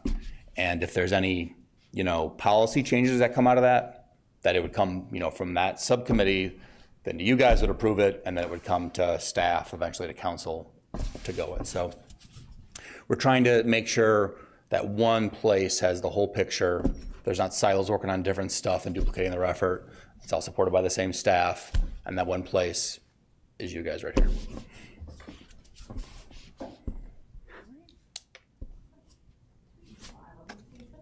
Yes, I'll take those. Thank you. Next order of discussion is on the data center research and progress for public engagement.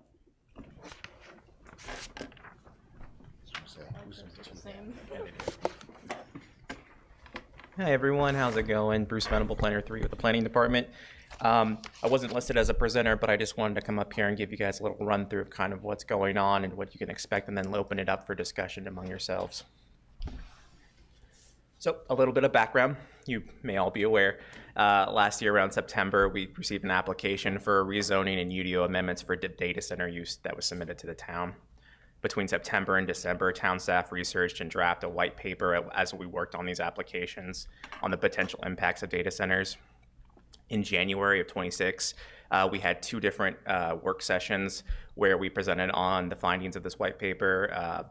So staff presented the impacts to areas such as energy, water, environment, noise, land use, traffic, public safety, economic factors. At that time, council provided staff with additional areas of interest for further research, which is still ongoing. In March of this month, the applicant that originally had submitted those applications withdrew their applications for the rezoning and the UDO amendments. At that time, town councils decided to explore initiating a moratorium for the data center uses for 12 months. Town council has also referred the continued research on environmental and economic impacts of the data center and potential UDO amendments related to the use to the EAB now, and that's why we're having this discussion. So some of the things to be aware of, there's some next steps, is to define the EAB's work plan and process, how you guys think that you guys can work best in order to achieve this goal. Establish a timeline, and then the council has asked that we deliver any recommended plan to them within 60 days. So this was referred on March 10th, so 60 days from then is May 9th. So we'll have to have something presented to them by then. As just a heads up, the way your schedule lines up, we'll probably have to have an additional special meeting in order to come up with a recommendation and finalize all this stuff in order to get it to them by May 9th itself, because your meeting, I think, falls on May 21st. And then you received a memo from Planning Director Diane Kin. There was just a couple options on there. These are not the only options that are available to you. They were just options that were presented that we could talk about here and to help encourage your discussion. So option 1 would be that the EAB is to call special meetings or their own subcommittee meetings at least twice per month to review and work on the draft. Additional meetings are likely to be required to complete the task by the moratorium's end date of April 27. The EAB would need to decide on how to receive public input and bring in subject matter experts. Special meetings and subcommittee meetings require public notices and production of minutes, so just something to be aware of. Some challenges, if we go just kind of the subcommittee route and things like that, they still require a quorum to be present, so however many people wish to be part of your subcommittee, you still have to have a quorum for that. We will also have to be able to produce a quorum for any additional special meetings, so that's something to be mindful of. If we have 2 meetings a month, we'll need to be able, as a full board, we'll have to be able to produce a quorum for that as well, to be able to process, receive presentations and things like that to move forward. So it's a big time commitment, just wanted you to be aware of that. There's a potential to have collaborative conversations directly with community members through public input sections on the agenda during subcommittee meetings or during regular or special session meetings. Additionally, we may require additional meetings in order to relay the information. So if we do a subcommittee, there is the potential that whoever's on the subcommittee will have to come back to the board and present that information to them, and just given the timeline, that may require an additional special meeting as well. We could try and work that out however you decide to go, so that these meetings are pretty predictable and regular, but still additional stuff might happen. One downside to having a subcommittee is the entire board is not present for all discussions and presentations, and that really depends on how on the expertise of everyone here and then who has a voice in the matter, who has input to provide. If you guys feel very confident having a subcommittee with the members who wish to be a part of it, that's awesome. We'll work with you guys and help you there. But if you wish to have it be the full board so everyone can participate and have a voice in that way, we can explore that option as well. Option 2, this is the staff recommended option, but again, it's up to your call and it's open to discussion. Staff would assist with all elements of the process. So staff will meet with interested party members of the public through scheduled remote meetings throughout the year.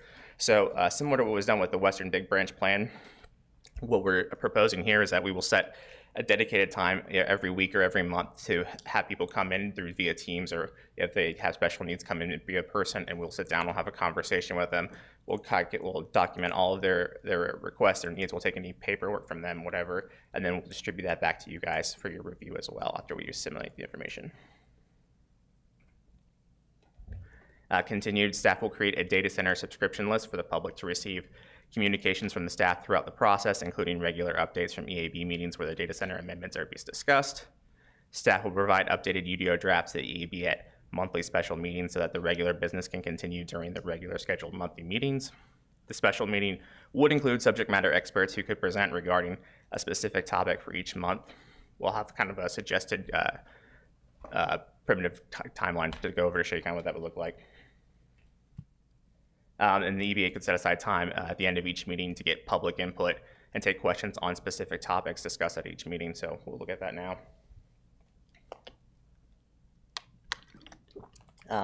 So this is just tentative, just as kind of an idea of how this might look, break this down. Say we have an additional meeting in April where we could do the presentation of the white paper if you like. This was presented again in 2 meetings in January. It did take a long time to get through. It was probably a 6 or 7 hour process, as Mr. Mahaffey can attest to. We could shorten that down and make it a bit more digestible for you, since we're planning on bringing in subject matter experts on a regular basis as well. But just to get everyone caught up and kind of up to speed with where the council is and the planning board is and staff is, that's an option we can pursue. And how this breaks down is in May, we could break it down for giving you a presentation and discussing the UDO amendments related to land use, lighting, landscaping, buffers.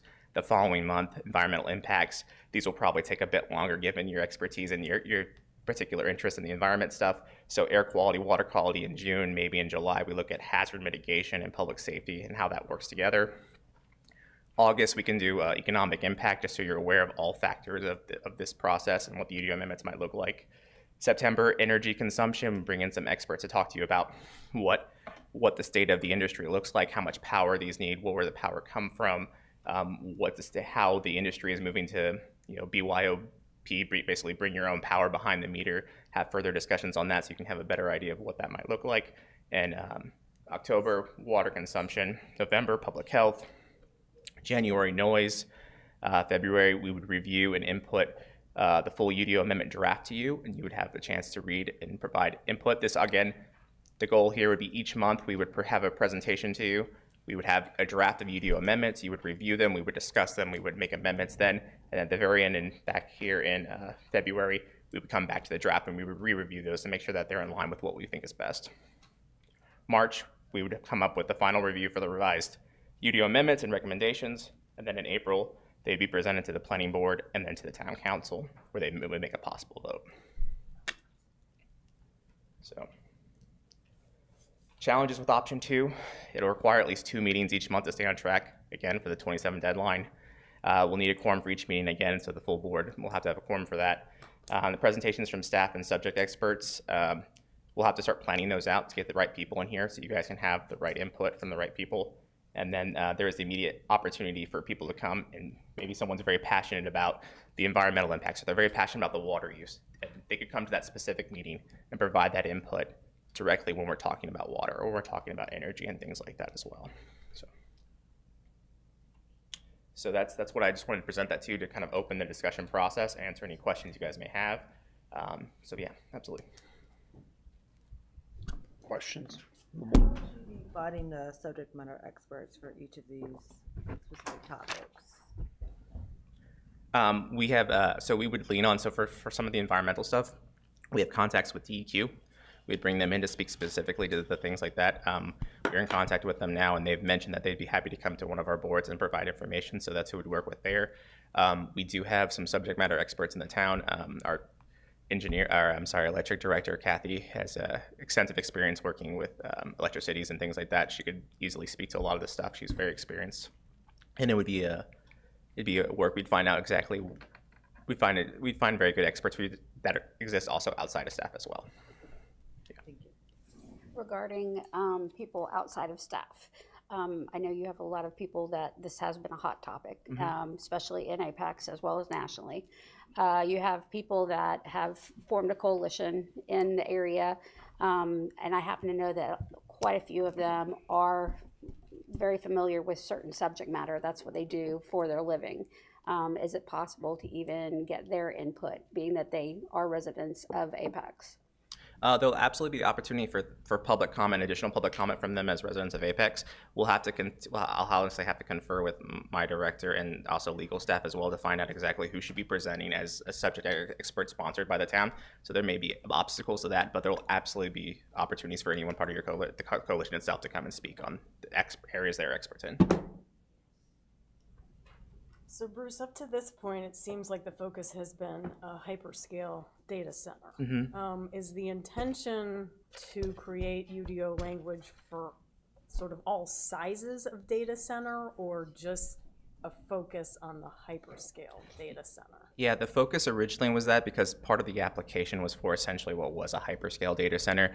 I think we would be well served to kind of explore what that might look like at different scales, whether it's a hyperscale, whether it's the co-location, which is essentially like a strip mall for data centers where they have large spaces, they get all the entitlements, and then they rent out rack service spaces, or they rent out parts of the building, or the enterprise. So that'd be like your internal or your localized servers for a bank or for a hospital, things like that. So we would explore that too. We'd just kind of see how we need to break that up, how these need to be categorized.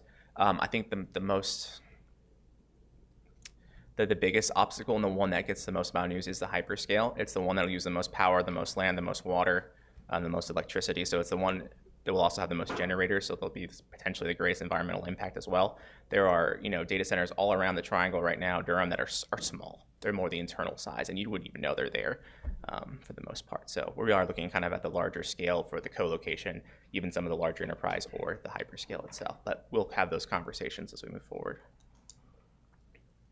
Proximity to residential areas, being also the fact that we don't have like a high industrial area in the Apex area. Would that be looked at and discussed? Because that would obviously be a huge environmental factor on residents. Yeah, absolutely. I think having some type of heavy industrial district or something explored is absolutely on the table. Again, that might be most appropriate for maybe the hyperscale itself, maybe not even the smaller enterprise or things like that. But that's definitely on the table to discuss and have potential drafts in the UDO amendments that we bring before you when we talk about land use and such. So obviously this is a big issue. There's a lot of information to digest. Absolutely. In December of 2026, there are 8 members whose terms are up on this board. So how does the effort carry forward, potentially in the absence of a lot of people who have heard of all these things? I guess that's a concern with how we decide to do this, yeah. So, I mean, that is, that's a great concern, and I think that's something that almost every board, even elected bodies, have to deal with themselves is when it comes to re-election. I think we could prioritize maybe specific topics that this board specifically wants to address or talk about for those who are up for either reappointment or who are stepping aside to really get a opportunity to leave their mark on that. But it would be up to the new members to continue the process as we move forward in the new year once they're appointed. Suzanne, I think your concern is a large number, not just that there are some whose term expires, but there's a large number. Do we know how many would be eligible to be reappointed? Yeah, we're looking now. Okay, thank you. Is there ever a special exception for like a continuation, maybe to potentially push that time? So whoever basically is involved in the start sees it through to the completion. Yeah, we'll have Alan check that out, make sure he'll provide us with some input on that. Yeah, I'm not sure how many are actually. I think it's just one. Yeah, I mean, the people are up for reappointment all the time. The reappointment rate in Apex is pretty high. And whenever it doesn't happen, it's a thing you read about in the news. So it's really, really high. So generally, if you want to get reappointed and you haven't done something terrible, you probably get reappointed. Unless you're not planning to. If you're dropping hints like, I'm out of here in December, 8 of us, we're sick of it. That'd be good to know. But Bruce is saying, this is a thing that all boards deal with. The work has to be agnostic of the members there and carry on and carry forward. And you can playing around a little bit, but it's not in any way, shape, or form unusual. We all deal with it. There's rollover. Staff deals with it. You know, that's why it's good a lot of times to have staff be the drivers of the process, to the extent that's practical to do so, because they'll presumably still be here when the next guys are there.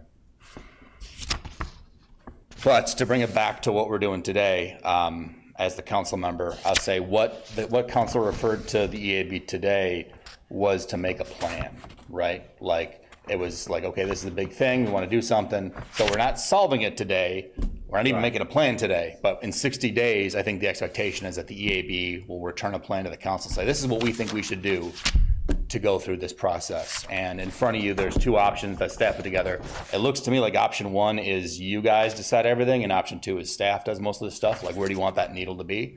Or is there an option between them that you prefer? That's something that you have a little bit of time to discuss. So I think what happens is, the talk of the special meeting is you'll approve some recommendation at some point. It goes to council, and council will say, yes, go do that, or change it and do something else, I don't know.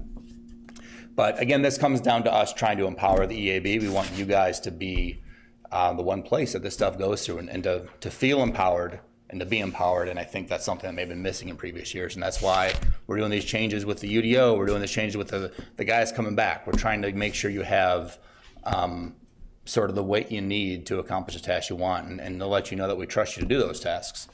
And yeah, this is just another one of those things, along with the tree and the bee thing. So. Other discussion? Well, I'm going to suggest something anyways. We take a look at doing a little bit of both. We have a subcommittee of no fewer than 5, and work with staff and utilize this schedule that's already on the back. I'm trying to leverage everything we have right here that was provided. Well, if there's some of you that are more gung-ho about it than others, like, that'd be a good way to form a subcommittee and have those guys really come at it. It does split you up a little bit. It's fine. And then the people who aren't on the subcommittee would get reports from the other people. The subcommittee would have double the meetings, and you have your subcommittee meeting with staff. Subcommittees are nice because they could be a little less formal sometimes. Doesn't have to be in this room. It could be around a conference table we have somewhere. You know, discussion could be a little more fluid. Still public. Still public, though. Yes, that's right. And the other big discussion at council was, how does community engagement work exactly? You know, there's a tremendous amount of interest in engagement here, and how does that work? And I was advocating, saying staff actually does an excellent job with community engagement if we let them do that. If you look at the planning process that we've gone through, they've done a really good job with the outreach and the, you know, Western Lake Plan and all sorts of things. But, you know, again, the plan that you come up with could include whatever you want to do for community engagement. It was referred to you for your opinion. So.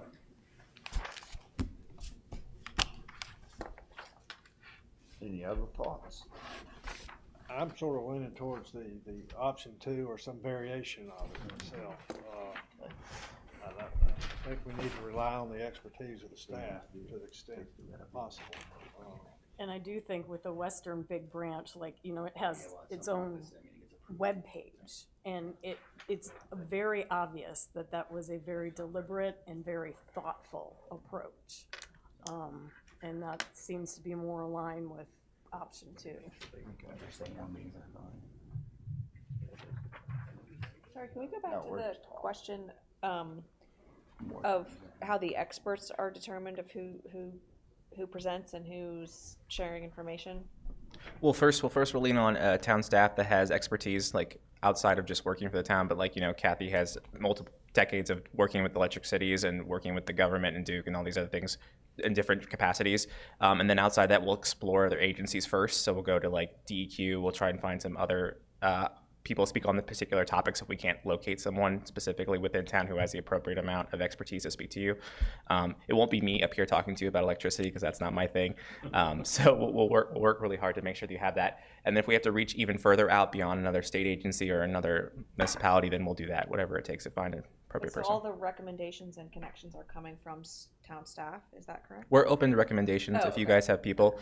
We would just want to make sure that there's you know, that they're slightly vetted and things like that. We can have communication with them to make sure that things work out. But I mean, if you have a professor, or if you have, like, you know, someone who works for the state or something in an official capacity, we're happy to talk to them and have initial conversations.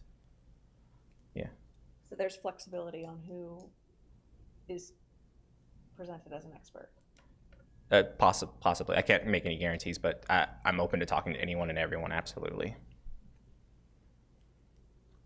Well, I would say at a minimum, they'd be able to participate in the open discussion for community input, right? I'm sorry, what do you mean?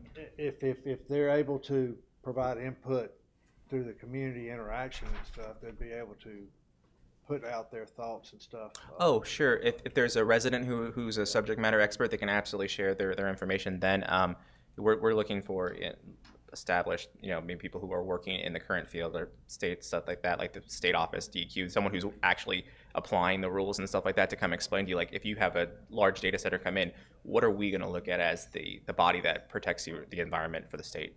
Yeah. So we don't have a motion on the floor yet. John, would you like to? Well, the real question I see is whether it's the full board or a subcommittee. Going with some version of that too. And I could go either way on it. I think there are positives and negatives for both versions. One thing to keep in mind is this is like a year commitment. And so for whoever, if there are members of a subcommittee, you move forward with that, just be mindful. We deliberately don't have anything scheduled for December out of respect for the holiday and stuff like that. But if it, doing the full board, you might have options for people to be able to miss to go on their vacations and live their life and stuff like that. That is not to influence you. That is just practical.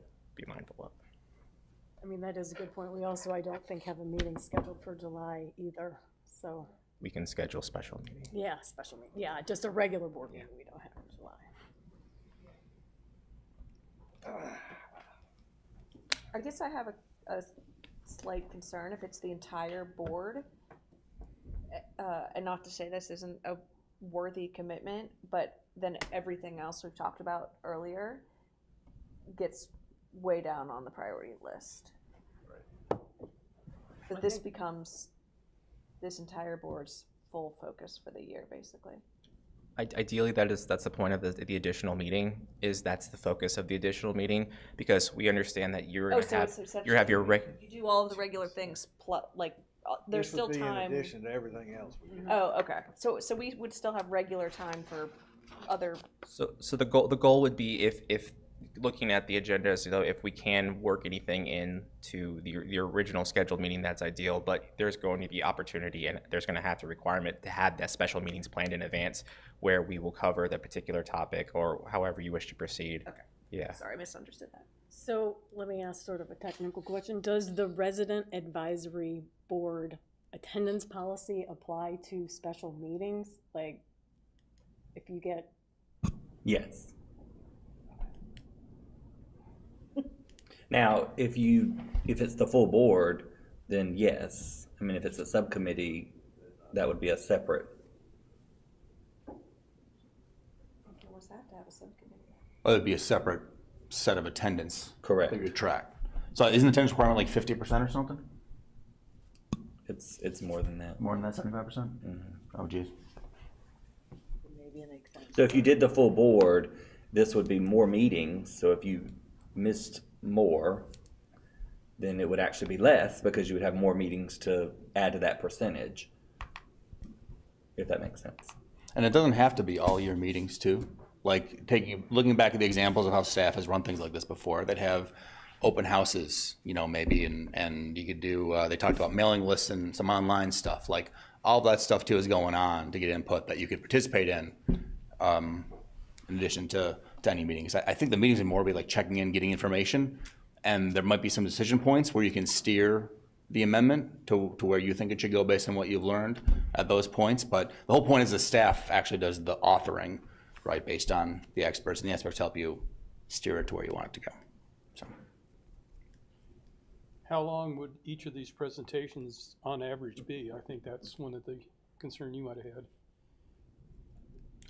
I mean, your typical meeting is 2 hours. So we would try and schedule your meetings, I think, within a 2-hour window. So that would be a presentation and time to answer your questions and discuss UDO amendments. If it takes longer, then we would staff is open to attending and being there to support you for longer if that's what it takes, but I don't think it would be less than 2 hours per special meeting. It does, I mean, we have one meeting a month. We could always add another meeting as necessary, is that, if people are interested in that, to accommodate this. That's what we're proposing, is an additional meeting, yeah, to accommodate just the data center part of it, yeah. I thought there might have been one or two, but it might have to be So we're thinking, you know, one a month extra. an extra one a month, and then we'll have to see how the workflow goes if we need additional meetings to cover other things. It's a big commitment.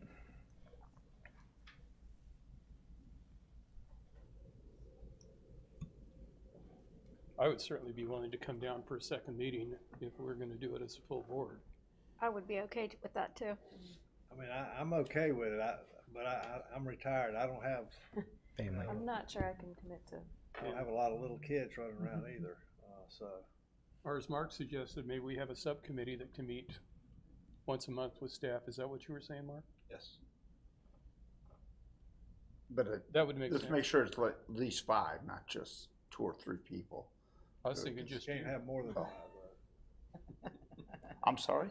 I don't think we can have more than 5 or it'd be a quorum if everybody showed up. Yeah, I guess you're right. That would make sense, actually, to have a subcommittee that could meet once a month as necessary. And they could give an update during the And then, whole board here. yeah, 15 minutes, 5 minutes, whatever it takes. The reason it's 5, just to clarify, is because if you had more than 5, they could essentially act as the board as a whole. Oh. So that's why it's limited to 5. Just to clarify, where did we get that number from? Because if there are 6, then we essentially have a quorum of the EAB, and they can act as the full body. No more than 5. Right, right. Or you want to put the motion together. There's 11 of you, right? Yeah. Everybody here? What if you split up, like, committee of 5 for the data center thing that's going on, committee of 3 for the B committee, which would be less, and a committee of 3 for the tree committee. And then, so you have these stuff, as you're doing your stuff, you're having different meetings, and you come up and here's where you consolidate all your information and what's going on. And residents can go to whatever subcommittee interests them. And then we have that one reporting structure that would then go through the current chair, the staff, the council.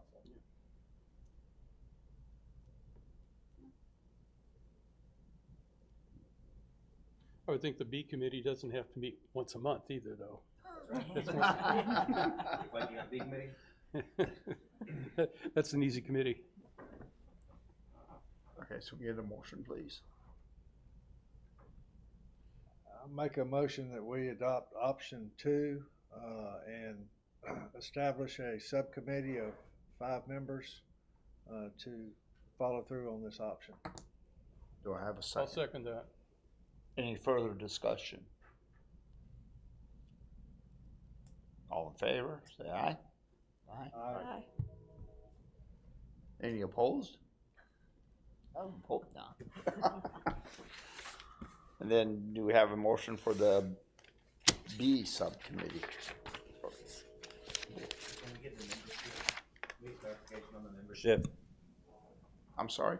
It sounds like we, Who those it, people are, I think. yeah, I just heard a motion and a vote to do option 2. So I think we need to do the subcommittee members. Be on the data center committee. Anyone else on data center? I'll be on it. I'll join too. That's 4. That's 4. Need one more? Or no more? I'll be on it. I don't know. So raise your hand again.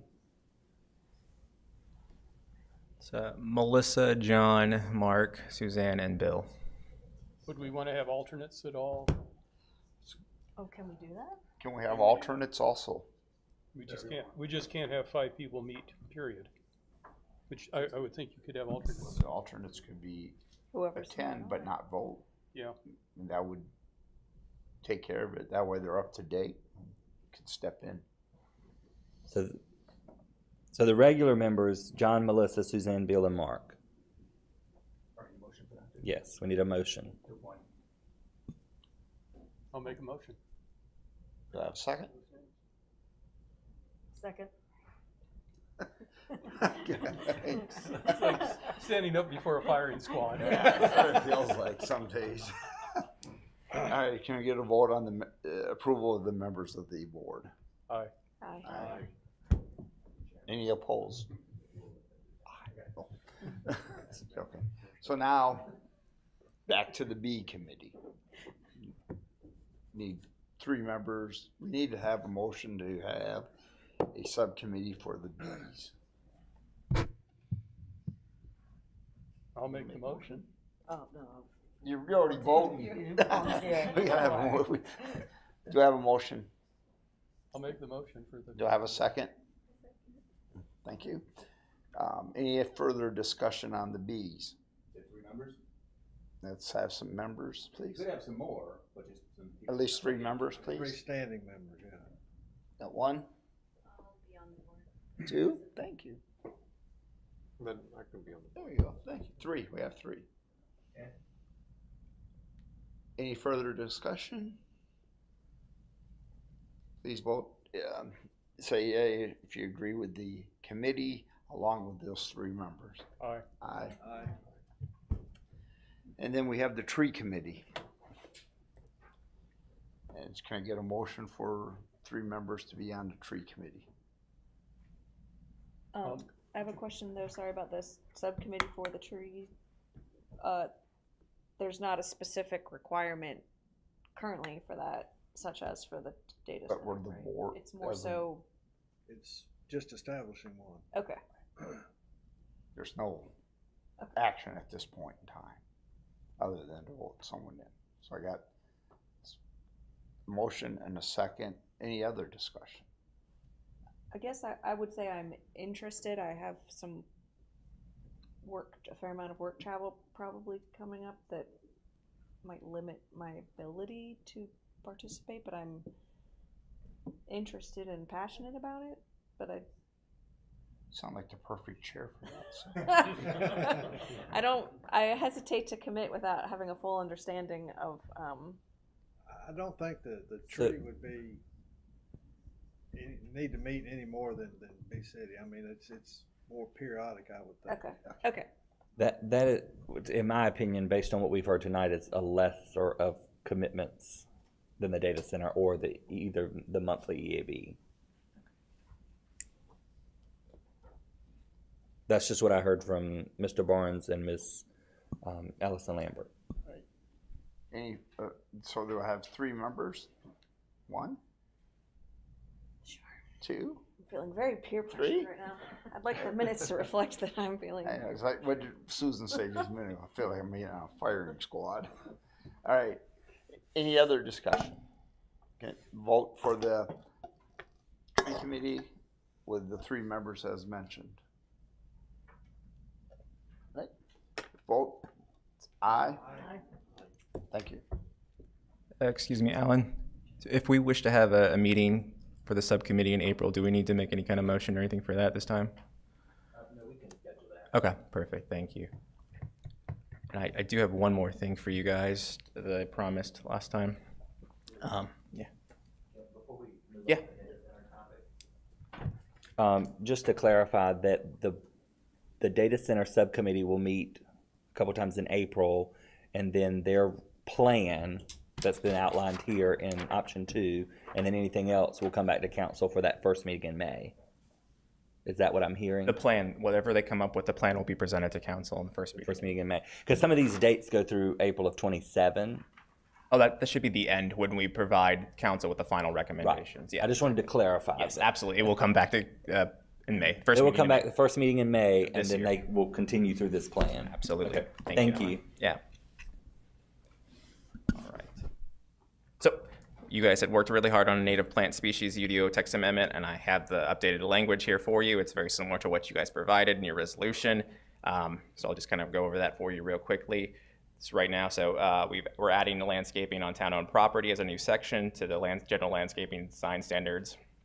all new or replacement landscaping installed on property owned by or dedicated to the town of Apex, including public rights-of-way, parks, open spaces, and other publicly maintained areas, shall utilize native plant materials as defined in section 12.2, terms defined. Preference shall be given to species native to North Carolina where practicable. Plant selections shall be consistent with the town of Apex's development and design manual. Final plant selections shall be subject to town review and approval by the technical review committee to ensure consistency with local ecological conditions, maintenance practices, and adopted long-term sustainability goals. The following non-native plants, these are exemptions you guys provided. Just one was slightly adjusted for wording. Shall be exempt from this policy. First one, non-native turf grasses. Number two, replacement of existing non-native plant species that have been removed or have died, provided such replacements are the same species or functionally equivalent non-native species in order to maintain the continuity of the established landscaping design. Number three, non-native plants where the primary purpose is crop cultivation, scientific research, botanical or historical gardens, or plantings for wildlife. You did have museums, zoos, and aquariums on there. Staff decided they're probably unlikely that the town of Apex will actually own and process a zoo, and so we removed that for now. If we're ever in the position to own or operate a zoo, we can always revisit that in the future. And then definitions, we're adding terms. Adapted plants. Adapted plants are plant species or cultivars that are not native to the local ecosystem, but have demonstrated the ability to thrive in regional climate and soil conditions without invasive tendencies, excessive irrigation, chemical inputs, or extraordinary maintenance, and that do not pose a threat to native plant communities or local ecosystems. And then for native plants are plant species that the United States Department of Agriculture, the USDA, has classified as native to a state or county in the southeastern United States. For this purpose of the list, southeastern USA includes the states of Alabama, Georgia, North Carolina, South Carolina, Tennessee, Virginia, and the following counties in Florida: Bay, Calhoun, Gulf, Holmes, Jackson, Okaloosa, Santa Rosa, Walton, and Washington. And so that's the updated language. We're preparing to take this to planning board and council in April as well. So just want to give you guys an update. Sorry for the delay, but we're going to get it there for you. Thank you. Yeah, absolutely. All right. So we have just a few more items before we adjourn. We need a tree canopy update from the team.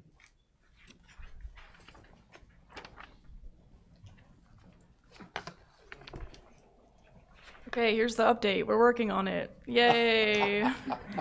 I think we'll come back in April next month at the monthly meeting and present what we have. We present to town council at the work session on April 30th. So that's the final date that all of our tree canopy subcommittee recommendations will be presented, but next month be prepared to see what we've got so far. And we'll take your feedback then.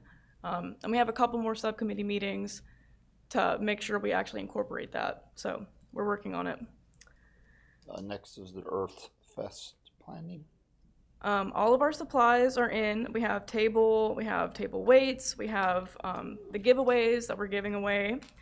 And for new members, Daniel, I think you already signed up through the Sign Up Genius, so thanks for that. Melissa, I don't know. I will do that, yeah. Perfect. So you have your times. It's on April 25th. Next month as well, we can talk about, I think we're going to do the recycling game again. So that's not too much setup. We already have the wheel. We've got the trash cans. I can bring in recycling materials. So that should be easy. Anything else Earthfest related? Does everyone have shirts? Oh, that is a good question. No, we have 2 new members. More. I think I have 2 extras. So yeah, I'll get with the new members to get some shirts out. Could you send out a reminder on who has signed up for what time? Yes. We can present that next month too. That might be helpful for some of us. Yep. But it is displayed, right, on that link that you shared? And you should you should get an email when it should email you too, yeah. I think it would still be good if you could yeah. show us right before. How many people can fit in that booth? Because the sign up allows for 10 people, but I don't think 10 people could really all be there. No, I think last year the most we had was 4 or 5 of us at once. And I think it's spread out. I'll look again at the Sign Up Genius, but I mean, you know, if you've been there 2 hours and you're signed up for the next 2 and there's a bunch of us there, you can go. You don't have to stay the whole time. There's no need. But you can also just kind of walk around. There's going to be a ton of cool stuff going on. So maybe, you know, if there are a lot of us there, switch out and go look at all the other neat stuff we've got planned that day. But we'll get there. We'll cross that bridge when we get there. Shouldn't be too crowded. And the last item then is the workshop for next month. Yeah. Do you want to talk a little bit more about that, just to like refresh the idea, or like let everyone know what you were thinking? So especially for the new members, it'd be good to know how when we get the applications to kind of see how more senior members have analyzed the applications and just go through what kind of like the checks and the review process. So Suzanne has graciously decided that she would kind of walk us through her process. So we decided next month that we're gonna get together and kind of have her walk us through her process. And this is during normal meetings, like when developers come to give their presentations. April should be a light meeting, so we figured hopefully. Hopefully, we'll see. We could do it then. Yeah. Or, I mean, we could move it up if we had to. Right now, no one has emailed me to present next month, but I mean, that could change the week before, so we don't really know for sure. But other than that, the agenda, I think, is just what we've talked about, like going over EarthFest, like finalizing some of that, showing the sign-up times again. So there would be time, I think, to kind of recess and go do a workshop or whatever we want to call it. And Alan, maybe you have more insight into that, how we would need to do that? Yes, so we'll likely need to do a separate notice. So we can recess, leave this space, go to the 3rd floor, have a little bit more collaboration. We will stop the live stream and make it truly a work session, if you will, if that's the pleasure of the board. I'd be interested too in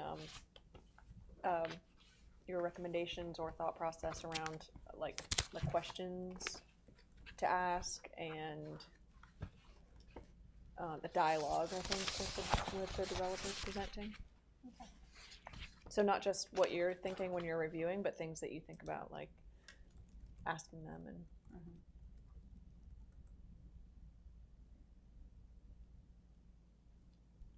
Anything else? No. All right, I get to ask, can I get a motion to adjourn? So moved. Do I have a second? Second. Any discussion? All those in favor say aye. Aye. Thank you, everyone. There you go, there's me in the books.